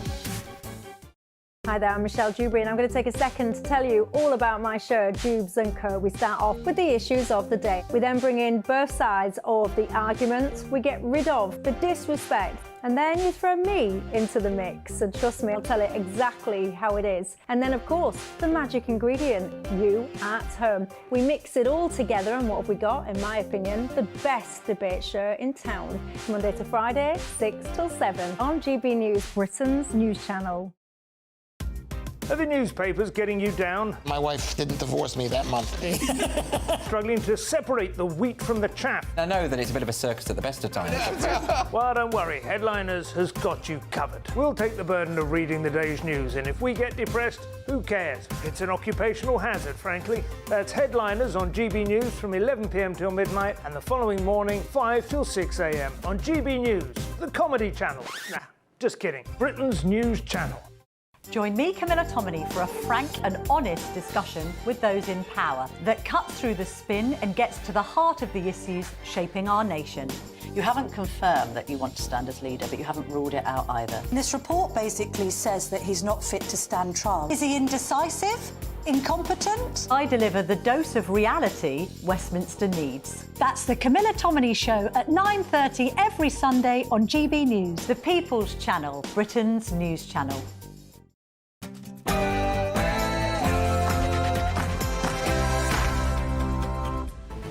Good afternoon, Britain. It's 2 o'clock on Tuesday, the 17th of September. I'm Tom Harwood. And I'm Emily Carver. A landmark day. More than 10,000 illegal migrants have crossed the Channel since Labour took office. Just what can Keir Starmer do to stop the boats? What indeed, and a fashion faux pas. Lady Victoria Starmer has been pictured out and about flaunting thousands of pounds of designer fashion and luxury clothing. This amidst the Glasses for Passes donations row. But undeterred, Keir Starmer says he will continue to accept these lavish gifts from donor Lord Ali. Why? Never enough. Doctors threatened to strike again, despite accepting the government's inflation-busting 22% pay rise. The Junior Doctors Union says it's ready to call more strikes if pay rises don't keep coming. And red light for motorists. London Mayor Sadiq Khan, he has plans to ban cars, buses and taxis from London's iconic Oxford Street. Would a pedestrianised boulevard boost business or limit access?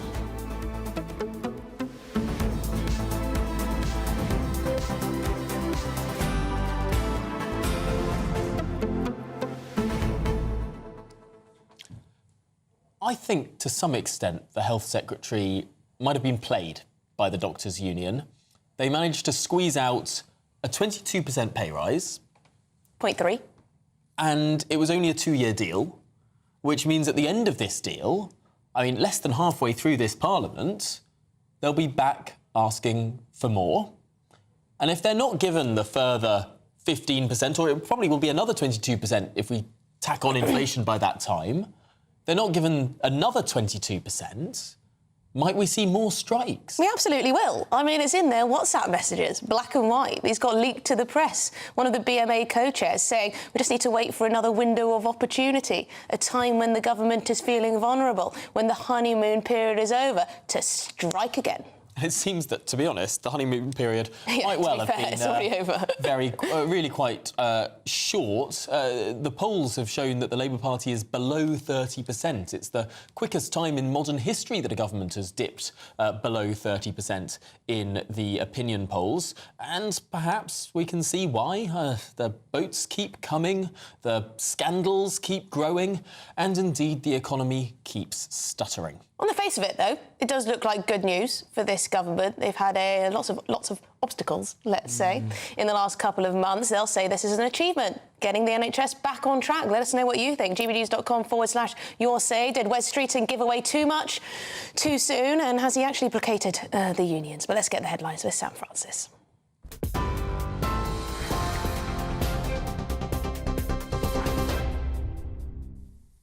Very good afternoon to you. It is just coming up to 3 minutes past 2. The top story from the newsroom this hour. More than 10,000 migrants have crossed the English Channel to the UK since Labour won the general election in July. Home Office figures show 65 more arrivals on Monday, bringing this year's total to now nearly 23,600, though that is down 1% from this time last year. The latest crossings follow the deaths of 8 migrants over the weekend as the government boosts funding for border security. Home Secretary Yvette Cooper announced £75 million for more officers, more cameras and technology to combat people smuggling. Prime Minister Sir Keir Starmer says he's also looking at Italy's immigration policies for possible solutions here. BBC boss Tim Davie has said he can't see Hugh Edwards ever returning to the corporation after the disgraced presenter admitted to accessing indecent images of children. Speaking at the Royal Television Society conference earlier, Davie called the former newsreader's actions appalling crimes that have damaged the BBC's reputation. He confirmed Edwards continued to receive £200,000 in salary until formal charges were made. But the BBC is now seeking to reclaim that money. He also says the victims' families remain the corporation's top priority. Health Secretary Wes Streeting says the end of a pay dispute with junior doctors in England marks the first step in the government's mission to reform the broken health service.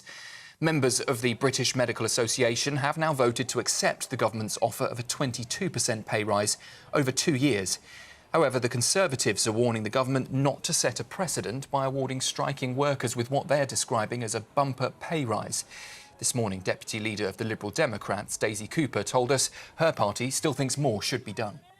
Part of the answer is pay, but as I say, it's just a first step. What we Liberal Democrats want to see is a really ambitious budget in October. We want the Labour government to use the budget to be a budget to save our NHS and care services, and as part of that we want to see an increase in day-to-day spending, not by taxing struggling families but by reversing the tax cuts for the big banks and closing the loopholes in capital gains tax so the wealthiest pay a little bit more. But we also want to see borrowing to repair our crumbling hospitals and GP surgeries too.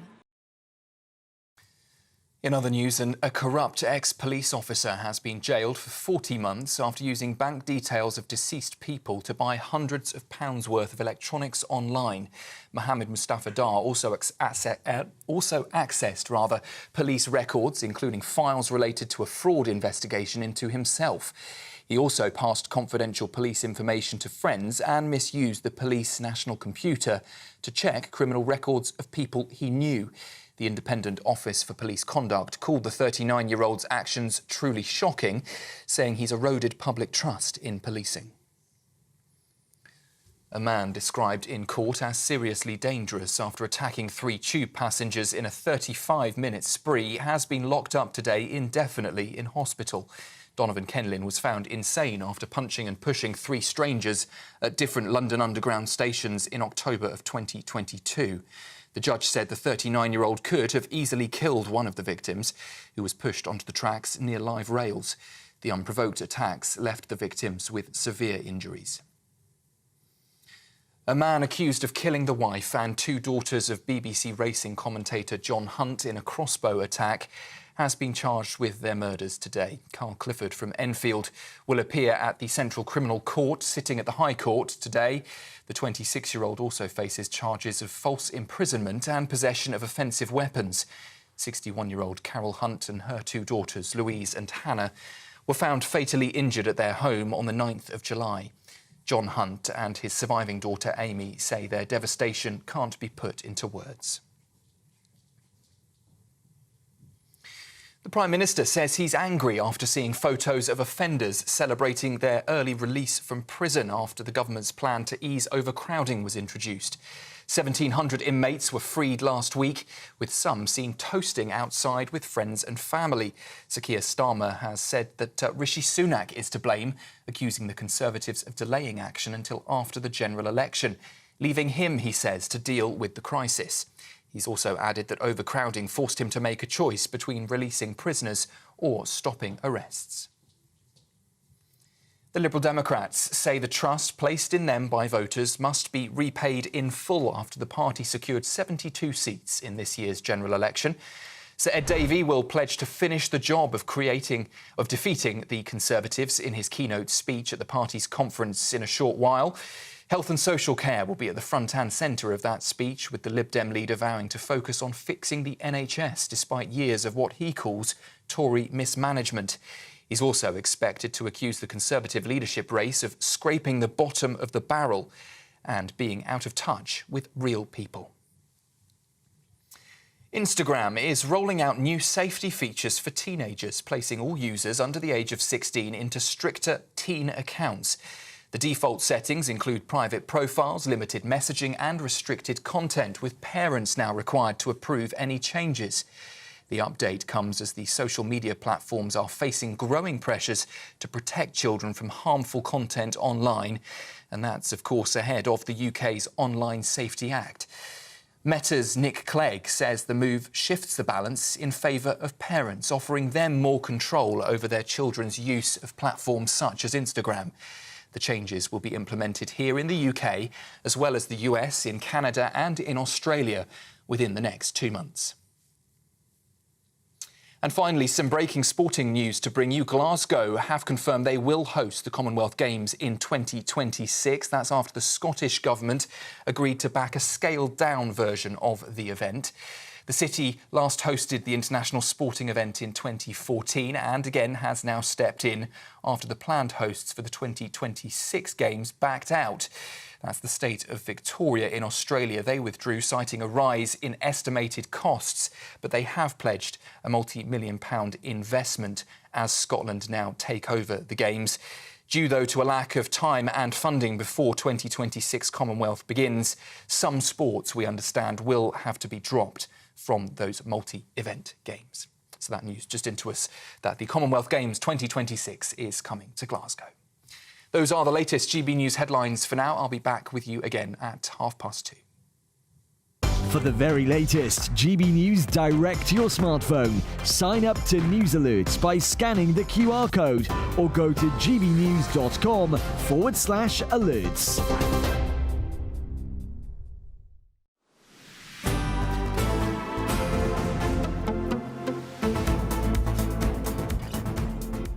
Good afternoon, Britain. It's 10 minutes past 2. Now, a GB News exclusive. Yes, the Prime Minister, Sir Keir Starmer, is resisting Tony Blair's calls for compulsory digital ID cards. The former Labour leader, Tony Blair, he argues it would deter migrants from coming to the UK, but admits too many people are working unlawfully and the UK needs to be much stricter. OK, so a little disagreement between Tony Blair and Sir Keir Starmer. Who might win? Well, joining us now is our political correspondent, Catherine Forster, who has the details. Catherine, trouble in paradise? Yes, good afternoon, Tom and Emily. Well, we know that the former Labour leader, Tony Blair, still has big opinions and likes to let them be known. He said the other day that he rather wishes that he was still Prime Minister. Of course, he's not. It's Sir Keir Starmer now. But Tony Blair has been saying for some time that he thinks the UK should introduce compulsory digital ID cards. Now, this is something that he would have liked to introduce when he was PM, but there was far too much public opposition to it. But he's saying now, you know, regarding the crisis in the Channel, one of the pull factors we do know is that if you come here, because we don't have compulsory ID, you can disappear, work in the black economy, go under the radar, so to speak. So he's saying that this would be one of the ways that you could deter people from making that crossing. So obviously the Prime Minister was in Rome yesterday. I was with him. He was talking to Giorgia Meloni, where they've managed to get crossings down to Italy by some 60%. And I asked him about Tony Blair's idea, and I said specifically, if you're not looking at it, will you rule it out while you're Prime Minister? Well, he didn't rule it out, but he did say, no, we're not looking at it. But he did also admit that he said too many people are working unlawfully in this country, and he does say that we need to be much stricter about it. So this is something that is on their radar in terms they know they need to crack down on it. They say they've got much more to do in terms of checking up on businesses, inspecting them, making sure they are employing workers legally. And he was very clear in saying, you know, businesses who are found to employ people illegally will lose the right to get visas to bring in foreign workers. But of course, I think many people around the country will know of businesses where they may suspect that all is not entirely above board. But this requires considerable resources from the Home Office, doesn't it? Resources that perhaps the Home Office hasn't got. But I think it's interesting because Sir Keir Starmer is saying they want to smash the gangs. That's one way of stopping people getting here. It's going to take some doing. We've heard today that over 10,000 people have crossed the Channel just since Labour came to power. We had 801 just on Saturday, and tragically 8 men died. So a really big problem. But of course, a deterrent is essential, and Martin Hewitt, this new border security commander that Sir Keir Starmer appointed, who was also in Rome yesterday, was saying that a deterrent was essential. Well, the previous government said that Rwanda was a deterrent. That was pretty much the whole point of it. And Sir Keir Starmer ditched that as soon as he got into office. Absolutely. Thank you very much indeed, Catherine Forster, our political correspondent there on Tony Blair's ideas for digital ID cards. I mean, he's been banging this drum for so long. OK, now it's about illegal migration. Before it was about protecting public services or clamping down on benefit fraud. Saving the NHS. Saving the NHS. However he wants us to get ID cards, he'll find a way. Illegal migration, it's about now. Well, now, in other news, Sir Keir Starmer signalled that he and his wife will continue to accept gifts from a Labour donor, despite facing an investigation for failing to disclose that she had been given more than £5,000 worth of high-end clothing. OK, well, we'll speak to political correspondent at the Financial Times, Anna Gross. Anna, thank you very much indeed for joining us this afternoon. I mean, it's tricky to see the justification for this kind of donation, well, accepting this kind of donation. It's not really about whether he filled in the correct forms or was transparent about it all. It comes down to why should he be having clothes donated to him and his wife? Yeah, well, I think, you know, as you say, Starmer's being quite stubborn about this. His take and the take that he's sending his ministers out to give is that he's not the only one who receives freebies. Prime ministers have before him in much greater quantities, and other MPs and ministers do receive gifts, and so long as they're registered correctly, you know, he's abiding by the rules. However, I think the issue for Starmer is that he fought really hard to become Prime Minister on the ticket, amongst other things, of kind of cleaning up politics, getting rid of cronyism, getting rid of sleaze, and this kind of thing, getting gifts from companies, from donors, for things that, you know, for clothes, for glasses and things like that. I think, you know, to the public it just feels like, why do you need to do that? You earn a lot of money. You know, I have to pay for my clothes. I have to pay for my glasses. Why do you get them paid for you? It does beg a belief, really, but then it comes back to this idea as well about what is the donor getting out of all of this? Why is he buying glasses and dresses and fancy jackets and whatever else it must be? Because Lord Ali got for a time a pass to Downing Street, a pass that even senior cabinet ministers can't get their hands on. And now we're learning also that he continues to have meetings in Downing Street, a suggestion this week suggested. So, I mean, it raises questions about propriety. Exactly, and this is the problem with gifts and with a lot of donations, is clearly there is an interest in doing it. That these people are giving these things for a reason, and they may be opaque, they may not be kind of directly transactional. We'll give you this, can you be a little bit lenient on this policy? But it's about currying favour, it's about currying influence sometimes. And so that's why I think politicians, especially politicians that have built an image of being squeaky clean, of trying to root out cronyism and corruption, need to be really, really careful about accepting these kinds of things. Of course, Starmer says, look, Wahid Ali is someone who is a Labour peer. He's a long-time donor to the party. He's got very close connections. This isn't a new relationship. This is an ongoing relationship, and he wanted to support me and my leadership campaign, and he wanted to provide help to my wife. So that's the defence. But it just doesn't seem to be resonating with the public.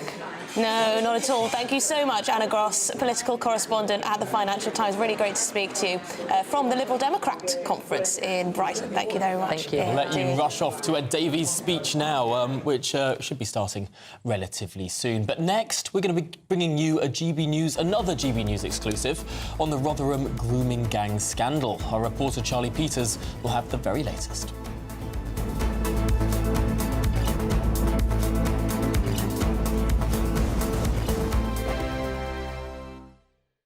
Nana Queer, weekends from 3 p.m. I'm now joined by a truly inspirational man. He's an endurance runner, Ben Smith. 401 marathons in just 401 days for mental health and well-being. He was spurned on after being bullied as a child, was able to raise a whopping £250,000. I'm pleased to say that he joins me now. Right, so this was a while ago, wasn't it? Yes. How long ago was it? Well, we're coming up to, I think, next year, roughly about 10 years since we started it. In 2026 will be 10 years since we finished. So when did you run the marathons? So it was between 2015 and 2016, over the course of 401 days, all around the UK. What kind of madness was that? Oh, it was an adventure, let me tell you. Yeah. Like, honestly, on day one, when we started in Bristol, never ever thought that the project would ever become what it became. But over the course of the 401 days, we ran with 13,500 people within 8 miles of everywhere on the British mainland, from Land's End to John O'Groats. So, and that was the journey from Land's End, John O'Groats? Yeah. We covered so many different communities around the UK because I suppose the reason why I was doing it was to raise so much money for 2 anti-bullying charities that we wanted to include people in that. And yeah, I got to run in some amazing places. I bet you did. What would you say is a beautiful place? I mean, the whole country, I love this country, but there are some outstanding, beautiful areas around. What would you say? Oh, definitely. Where's the best place that you run? Well, I think I've got a few, but I think I would say probably the Highlands of Scotland. I knew you were going to say someone like that. Yeah, just the kind of vastness of it, the dramaticness of it. I remember running up and down one of the paths in the Highlands near Glencoe and coming face to face with a wild stag. So it was quite scary. What did it do? Oh, it did nothing. It did absolutely nothing. It was quite used to people because of the path. What are you doing here? This is my house. GB News, the People's Channel. Every Saturday, 10 till 12, we'll bring you all of the news that you need to know. We'll also remind you there is so much to smile about. It's my favourite time of the week. I get to relax, enjoy some light-hearted stories, and let Ellie teach me about fashion too. That's Saturday Morning Live, every Saturday, 10 till 12. Only on GB News, Britain's news channel. In the GB newsroom, we bring you the news as it happens. With our team of dedicated journalists across the UK, we're ready to keep you up to date with what's happening every half an hour, every single day. Bulletins here on GB News, the People's Channel, Britain's news channel. If you want your news to be straight talking... This is the nightmare for the Conservatives again. Down to earth. It's not just Nottingham where this is happening, is it? And most importantly, honest. Hard-working, middle-class taxpayers, they'll get their book thrown at them. Then catch me, Martin Daubney, Monday to Friday, 3 till 6 p.m. on GB News, Britain's news channel.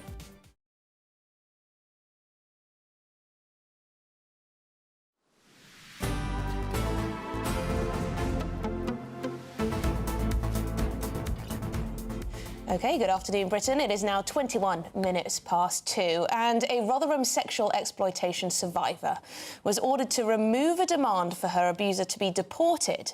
GB News can reveal. The woman gave a moving statement at Sheffield Crown Court last week, over 20 years after she was groomed and abused from the age of 11 by Pakistani heritage men. But the judge made her remove any reference to deporting some of the offenders.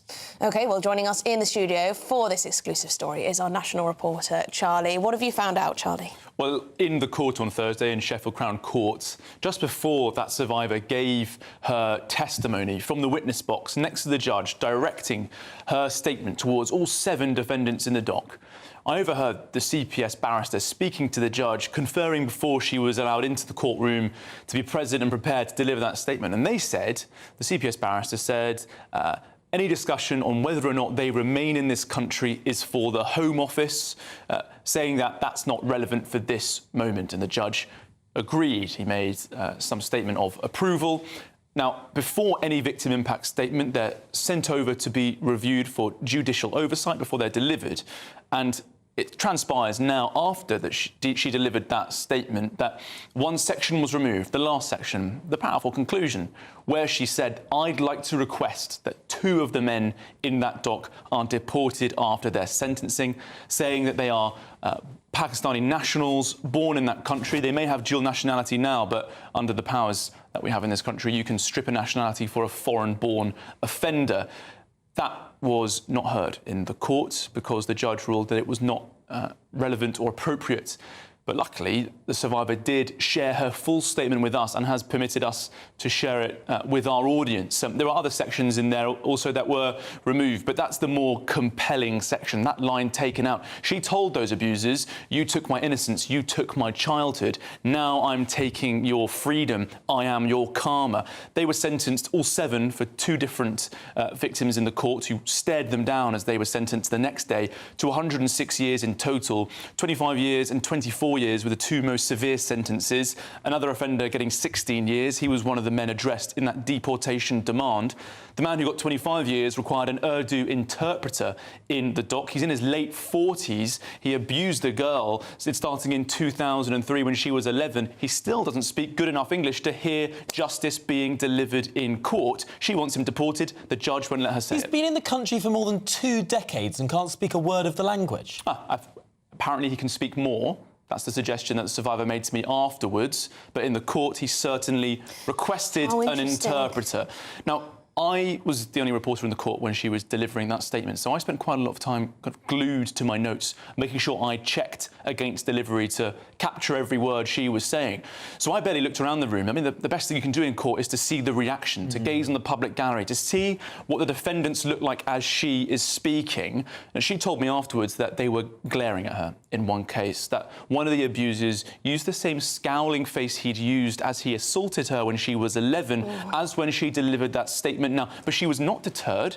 She delivered that speech, which, by my count, took just under 10 minutes. It was incredible to witness. And unfortunately, the judge didn't let her finish it in full. Charlie, 7 people were sentenced that day in relation to this victim, and you were the only journalist in the room. That to me is staggering and speaks to the blind spot that so much of the media has over this issue. And it ties into your story today as well, because the reason this is such a big story and compounds the evil and the horror that these girls went through is that people in positions of authority said, don't look here, nothing to see here, we don't want to cause discrimination, we don't want to look at this issue that way. And now they're saying you can't suggest that foreign-born criminals, rapists, convicted now to be imprisoned, you can't say that they should be deported in your victim statement? Isn't that exactly the same attitude that covered up this scandal for so long? Yeah, it is a national atrocity, and a core part of the scandal is, as you said, Tom, the vast institutional ignorance and downright incompetence and hatred that allowed these girls and some boys to be abused on an industrial scale across the country. It's not just Rotherham. There are over 50 towns in the same period from the late 90s up until the last few years where we found compelling evidence of grooming gang activity of a similar kind that we saw in South Yorkshire. This goes on, and Tom, you rightly note that the media coverage has been quite limited. I think people have been happy to leave this story in the past Operation Stovewood, the National Crime Agency's effort to deal with this problem, was launched a decade ago. It's not launching any new investigations as of this year.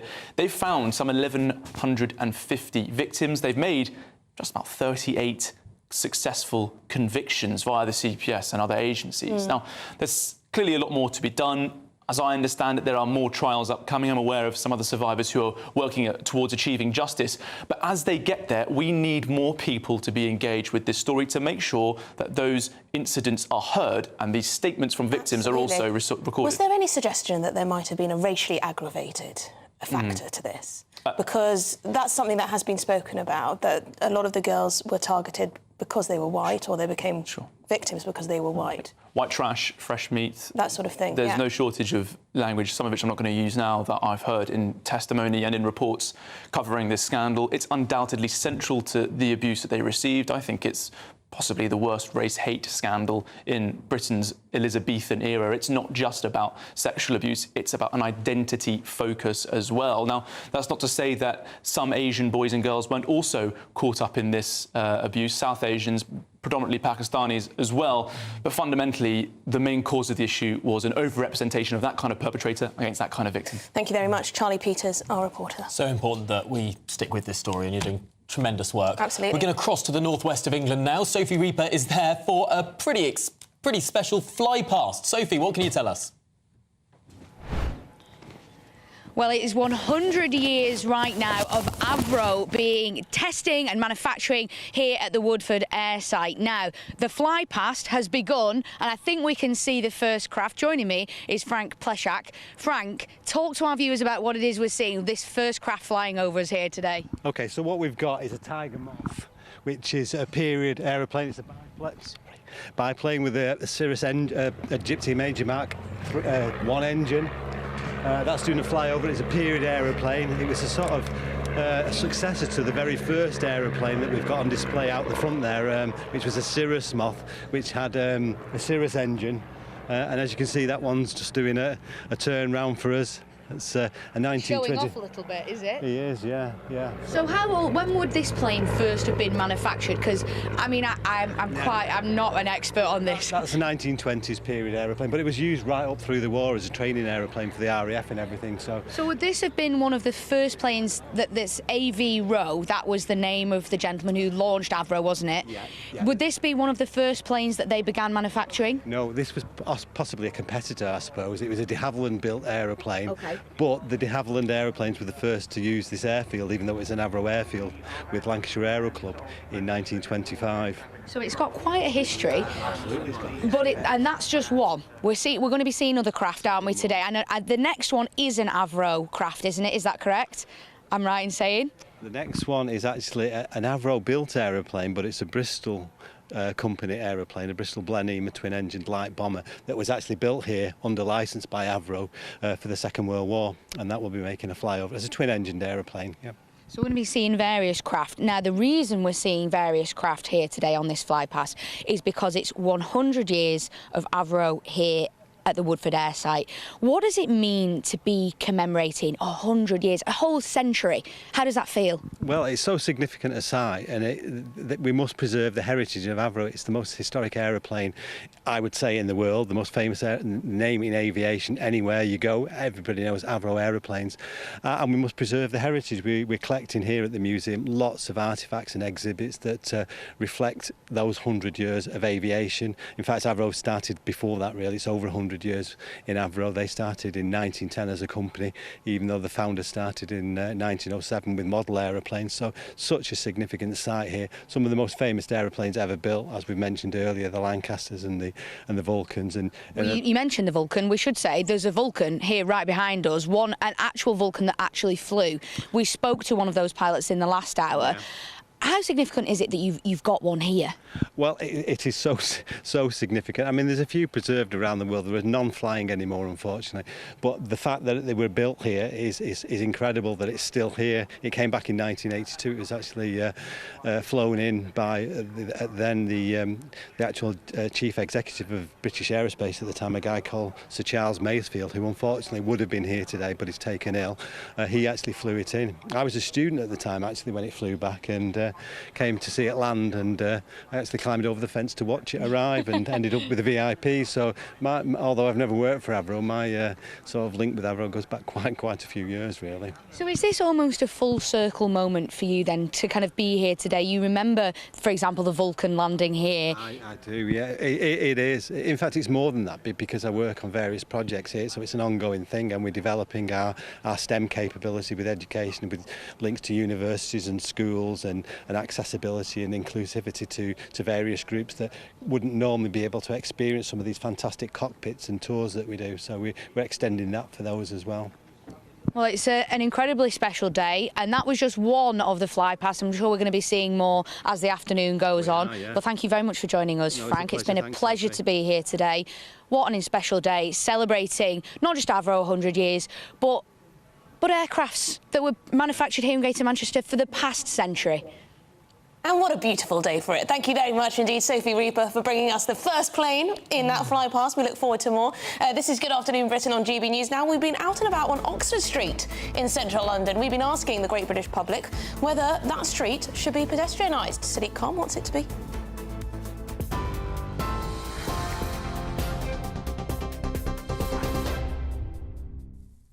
Very good afternoon to you. It's just after 2:30. The top story from the newsroom this afternoon. The government says it is tackling small boat crossings on all fronts, following news that 10,000 people have crossed the Channel in small boats since Labour came to power in July. Home Office figures have shown 65 more migrants arrived on Monday, bringing this year's total to now nearly 23,600. That's, though, down 1% from this time last year. The latest crossings follow the deaths of 8 migrants over the weekend as the government boosts funding for border security. Home Secretary Yvette Cooper has announced £75 million for more officers, cameras and technology to combat people smuggling, while Prime Minister Sir Keir Starmer has said he's also looking at Italy's immigration policies for possible solutions.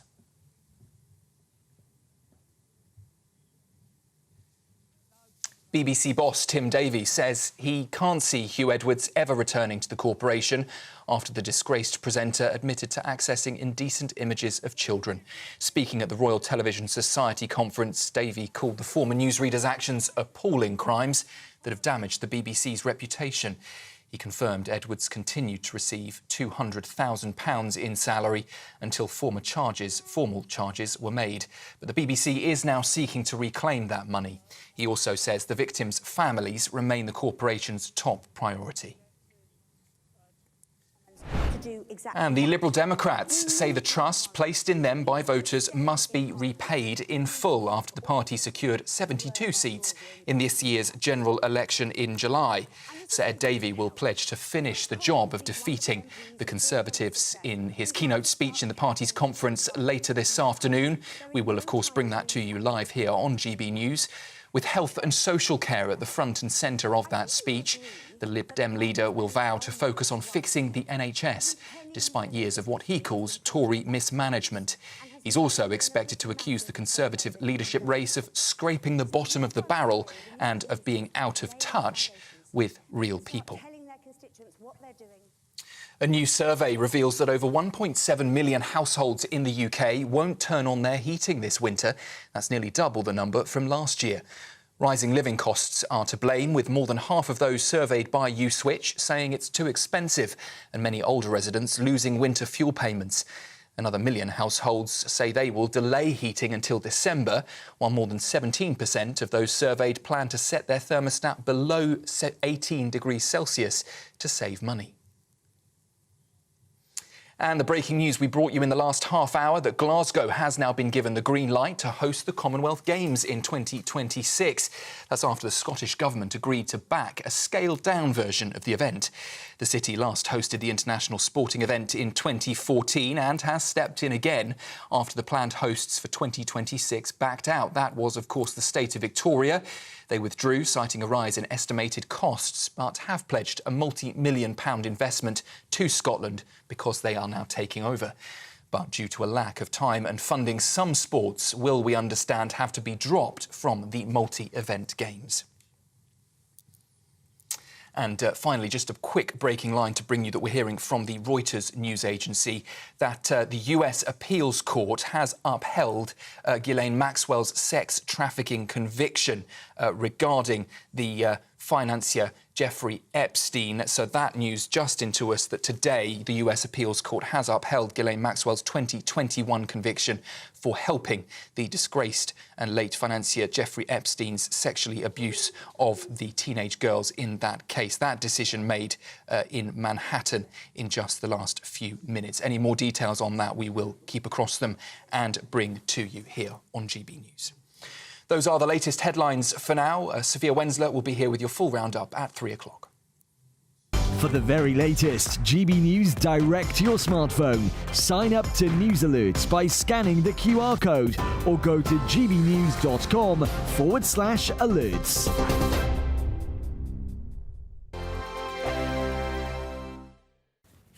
Hi there and welcome to the latest forecast from the Met Office for GB News. High pressure is firmly in charge of our weather at the moment. That means dry for most with plenty of warm sunny spells. There's always an exception, and in this case a cold front is bringing some thicker cloud at the moment to the far north of Scotland.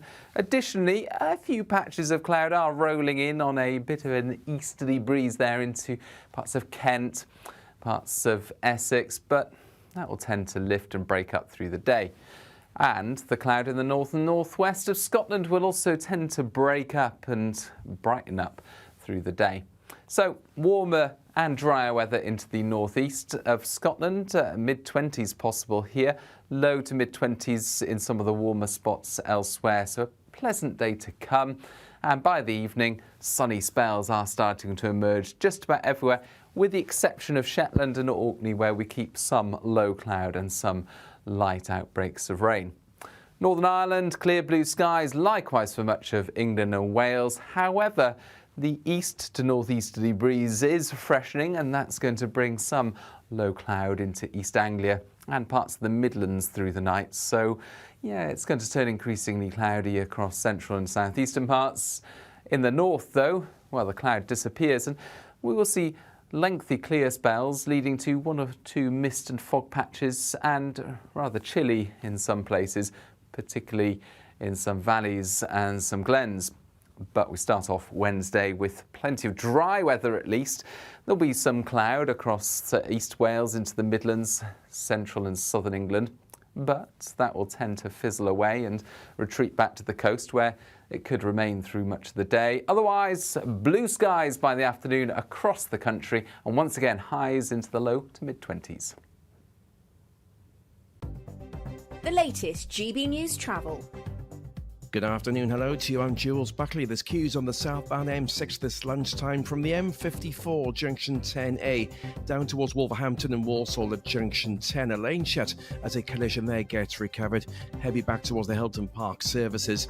Gwynedd, northwest Wales, hurried to Sarm, the A496 closed near to Goch. That's causing queues at the scene of a collision. The earlier bump on the eastbound M4, that's cleared but still a queue away from Hayes and Heston at 3 through towards Brentford at 2. Southend in Essex, the South Church Road, the westbound A13 blocked by Bellevue Avenue in queuing. That's due to a collision. And the anti-clockwise side of the M25, a long queue still towards the Dartford Tunnel. Indeed, it's slow back towards the Swanley interchange at junction 3. It follows an earlier medical incident. That's the latest.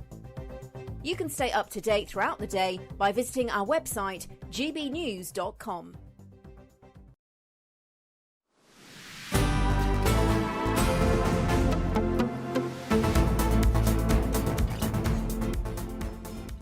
Good afternoon, Britain. It is now 20 minutes to 3. And hundreds of members of the Lebanese armed group Hezbollah, including fighters and medics, have been seriously injured when the pages they used to communicate exploded. Yes, this is very much breaking news. It's being described as the biggest security breach the group has been subjected to in nearly a year of the war with Israel. We have Mark White here in the studio to explain what on earth is happening. This sounds extremely unusual. Pages just erupting, exploding. Yes, I mean, I think it does feel as though it has the Israeli intelligence hands all over this particular incident or set of incidents. It is the most incredible story. We've got a piece of video we're going to show you, and a warning, first of all, that it's quite graphic in nature. It's one of these Hezbollah terrorists wearing one of these pagers inside a supermarket when it explodes. Just let's have a listen. Yep. Well, there it is. You can see the Hezbollah fighter there falling to the floor after a pretty smoky explosion from his waist. And this happened in dozens of locations. We've had a Reuters reporter in southern Beirut, the Lebanese capital, reporting that he has seen at least 10 Hezbollah terrorists who were lying with various degrees of injuries. There are reports, as I say, of explosions on pagers that were attached to other Lebanese terrorists in other parts, or Hezbollah terrorists, I should say, in other parts of Lebanon as well. We don't know an exact number, but there have been reports of a number of people killed and at least dozens injured, potentially hundreds injured. You can look, this is a remnant on the screen now of one of these pagers. I mean, who on earth wears pagers these days? Obviously, Hezbollah terrorists do.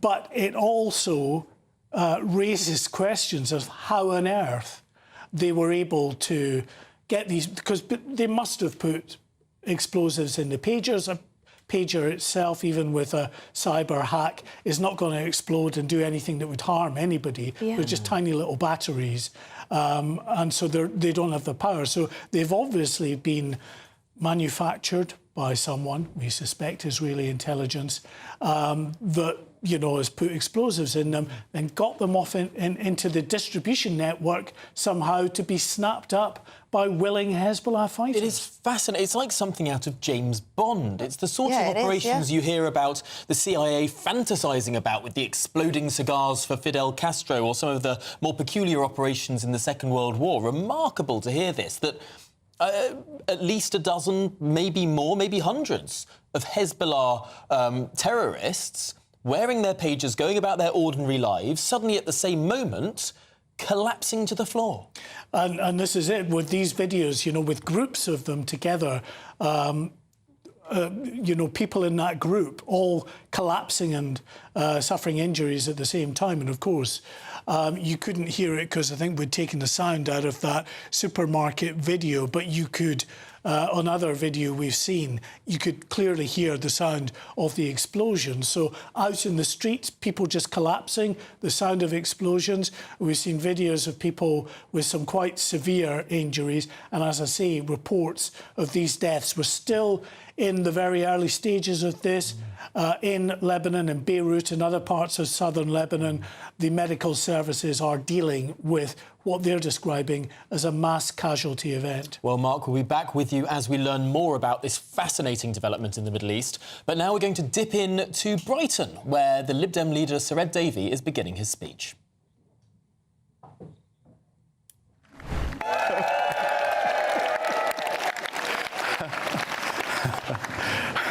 Hello, friends. Thank you so much for that kind welcome. It means a lot to me. And thank you, everyone, for such a great conference. It's been really joyful, hasn't it?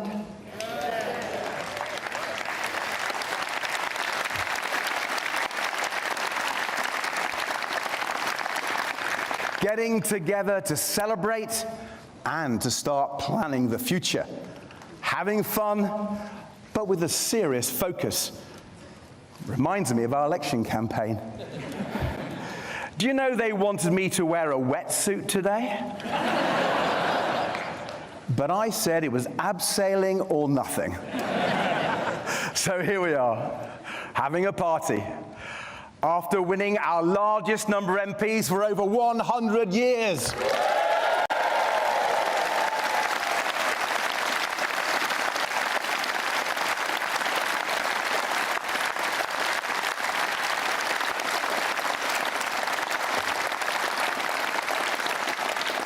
The best result in our modern party's history. 72 Liberal Democrats in the House of Commons fighting for the freer, fairer, more open society we all want to build.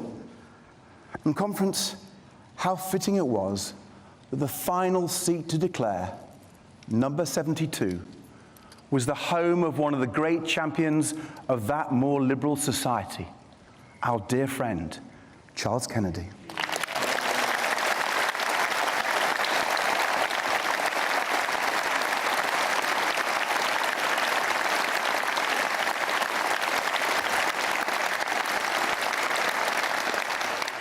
Today, I want to talk about the exciting opportunity our new strength gives us, and the responsibility it places on us too. But before I get to that serious bit, I want to say thank you to all of you, members, volunteers, councillors, candidates. You are all absolutely fantastic. Everybody played a part in electing our 72 members of Parliament, our largest number of MPs for over 100 years. Didn't I say that before? Well, I might just say it again a bit later. But friends, in my 35 years as a Liberal Democrat member, I've never seen our party, all of us, work so well together, with such discipline, such focus, such unity of purpose. So I want to thank every one of you. Please applaud yourselves. There we have it. The leader of the Liberal Democrats, Sir Ed Davey, very happy with his party's 72 members of Parliament. So happy he was singing at the start of his speech. Yes, what was it, ABBA? Take a chance on me. Take a chance on me. As millions of people did. Millions of people did, yes, they did indeed, and they want to work on that success. 72 MPs. Anyway, we are going to switch back because we're coming back to the end of our show. And in other news, the Mayor of London, Sadiq Khan, he is set to announce plans which have been backed by the government to transform Oxford Street by pedestrianising the road. Well, Sadiq Khan sees this as a necessary step to increase visitor numbers, create new jobs and boost growth in London. He says he wants Oxford Street to once again become the leading retail destination in the world. Well, we've been out asking the people of Oxford Street how they feel about it. Where's all the traffic going to go? Down Regent Street, isn't it? It's going to be a nightmare. That's it. Got to get rid of him anyway. Well, I think it's a good thing. It means people will do more exercise and there'll be less pollution. And yeah. The traffic as it is bad as it is now, and you're just going to create even more traffic. I thought he was meant to be environmentally friendly. That's not environmentally friendly. That's just being stupid. I love the Mayor of London. Everything he does is perfect. Thank you. Oxford Street's difficult to navigate at times. You know, it's with all the traffic down. We like kind of jumping across the road, and it's difficult. So I think it's a good idea. More foot traffic down the road. Hopefully, be better for the businesses. I think that's great, but for me personally, I just find it annoying to be more people walking up and down. I run a lot of errands up here, and there's already too many people. Well, if he wants all the shops to close down, that's a good idea. If he wants it to be vibrant and prosperous, keep it open.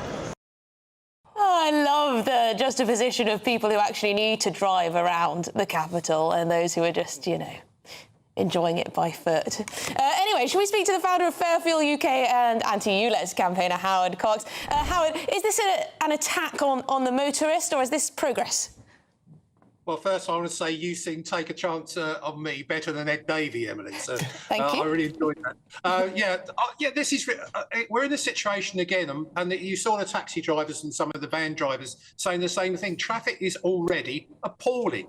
And by actually closing down yet another major route through the middle of London to traffic, we're going to be seeing, one, it's displacing congestion and pollution to other roads, and it's going to cause lots of problems. I do believe Oxford Street does need to be redeveloped in such a way, but to include traffic and being handled properly. I mean, one of the things I keep hearing from people is that, you know, certainly disabled people and members of the or supporters of Fairfield UK, they need to get to places, and they can't. If you stop them getting to places, they won't shop in these places. And that's not just disabled, that's infirm. And I'm 70 years of age and I've had a hip operation. I don't really want to walk a mile down the road to get to John Lewis. I would, you know, I'll get out of a cab and then I come out with my loads of baggage and everything like that, loads of packages. I want to be able to get back into a cab to get away from there. So I think that it's not been thought through. It sounds very cuddly, and I hear Los Ramblas in Barcelona is quoted as saying they've done that for years. But that's red hot and sunny, and it's been like that for 50 years. There hasn't been traffic been going down that road. Howard, we've had people writing in about this. One person has written in talking about Northumberland Street in Newcastle, saying how that was pedestrianised a few years ago, and actually it's become much more vibrant than it was. If anything, that's a bit chillier than London. Well, yes, it's a good point, Tom. I mean, I obviously I'm not aware of that area, how it was and how it's actually been playing. But the point is, yeah, if it works there, great. As I said, we need to redevelop it. You do not block traffic.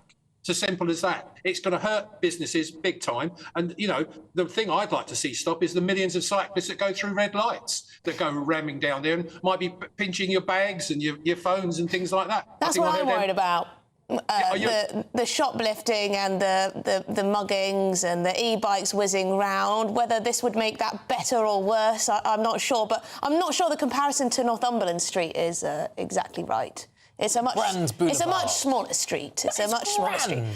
Much smaller scale. Much smaller scale. Howard, we're going to have to leave it there because we're coming to the end of the show. But we'll speak again on this, I'm sure, if the plans do go ahead. Howard Cox, Fair Fuel UK, and also an anti-ULEZ campaigner. Well, my goodness me, what a packed show it's been. Covered a lot. Thank you so much for sticking with us throughout it. We've covered everything from the Middle East to Ed Davies' new singing.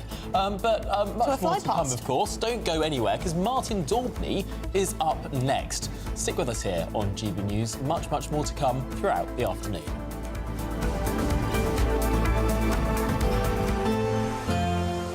A brighter outlook with Box Solar, sponsors of weather on GB News. Hi there. Staying dry virtually everywhere for the next 24 hours with widespread sunny skies, although some cloud will arrive overnight and that will stick around for some time through tomorrow. High pressure, though, firmly in charge of the weather at the moment, and that's keeping things settled. Weather fronts staying at bay in the Atlantic, and cloud-free skies as we end the afternoon and go into the evening. The cloud across northern Scotland finally disappearing as well, the rain in Shetland easing off. But another area of cloud will head into East Anglia and then into parts of the Midlands, southern and southeastern England, as well as East Wales. A few mist patches under that cloud. A milder night, though, where that cloud persists, colder to the north and west, with temperatures in the mid to low single figures in some sheltered spots, and a few mist and fog patches forming across parts of Scotland, Northern Ireland and Northern England. But for much of central and southern England, as well as Wales, it's partly cloudy as we begin things, and that cloud persists through the morning. Northern England tending to be cloud-free. Blue skies also across Northern Ireland and Scotland, away from any fog patches. The fog sticking around until mid-morning and then tending to disappear, with the sun returning widely across Scotland, Northern Ireland, Northern and Western England, as well as West Wales.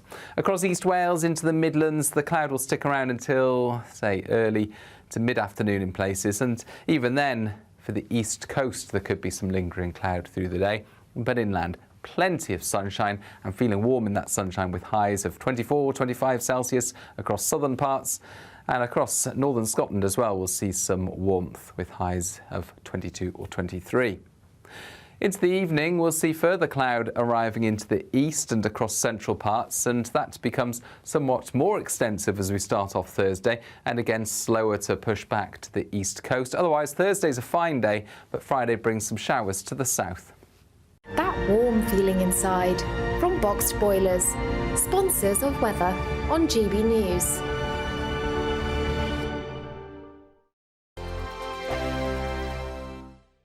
You could be the next Great British Giveaway winner with a whopping £36,000 in tax-free cash in your bank account. Imagine getting the winning phone call for that.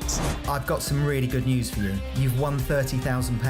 £30,000 cash? Oh my God, I'm going to cry. That's brilliant news. For another chance to win £36,000 in tax-free cash, text CASH to 63232. One entry costs £2 plus one standard network rate message, or text BONUS to 63232. 5 entries cost £5 plus one standard network rate message. You can enter online at gbnews.com/win. Entries cost £2, or post your name and number to GB08 PO Box 8690 Derby DE1 9TT. UK only. Entrance must be 18 or over. Lines close at 5 p.m. on the 25th of October. Please check the closing time if listening or watching on demand. Good luck. I'm Christopher Hope. From pop stars to politicians, I'll interview anybody in a pub who's got a political opinion. Join me every Friday on Spotify, Apple Podcasts, YouTube or gbnews.com, or wherever you get your podcasts. This is GB News, the People's Channel. Every Saturday, 10 till 12, we'll bring you all of the news that you need to know. We'll also remind you that there is so much to smile about. It's my favourite time of the week. I get to relax, enjoy some light-hearted stories, and let Ellie teach me about fashion too. That's Saturday Morning Live, every Saturday, 10 till 12. Only on GB News, Britain's news channel. The Britain I grew up in was the most peaceful, gentle society that has ever existed. That has been destroyed. Opinion polls show immigration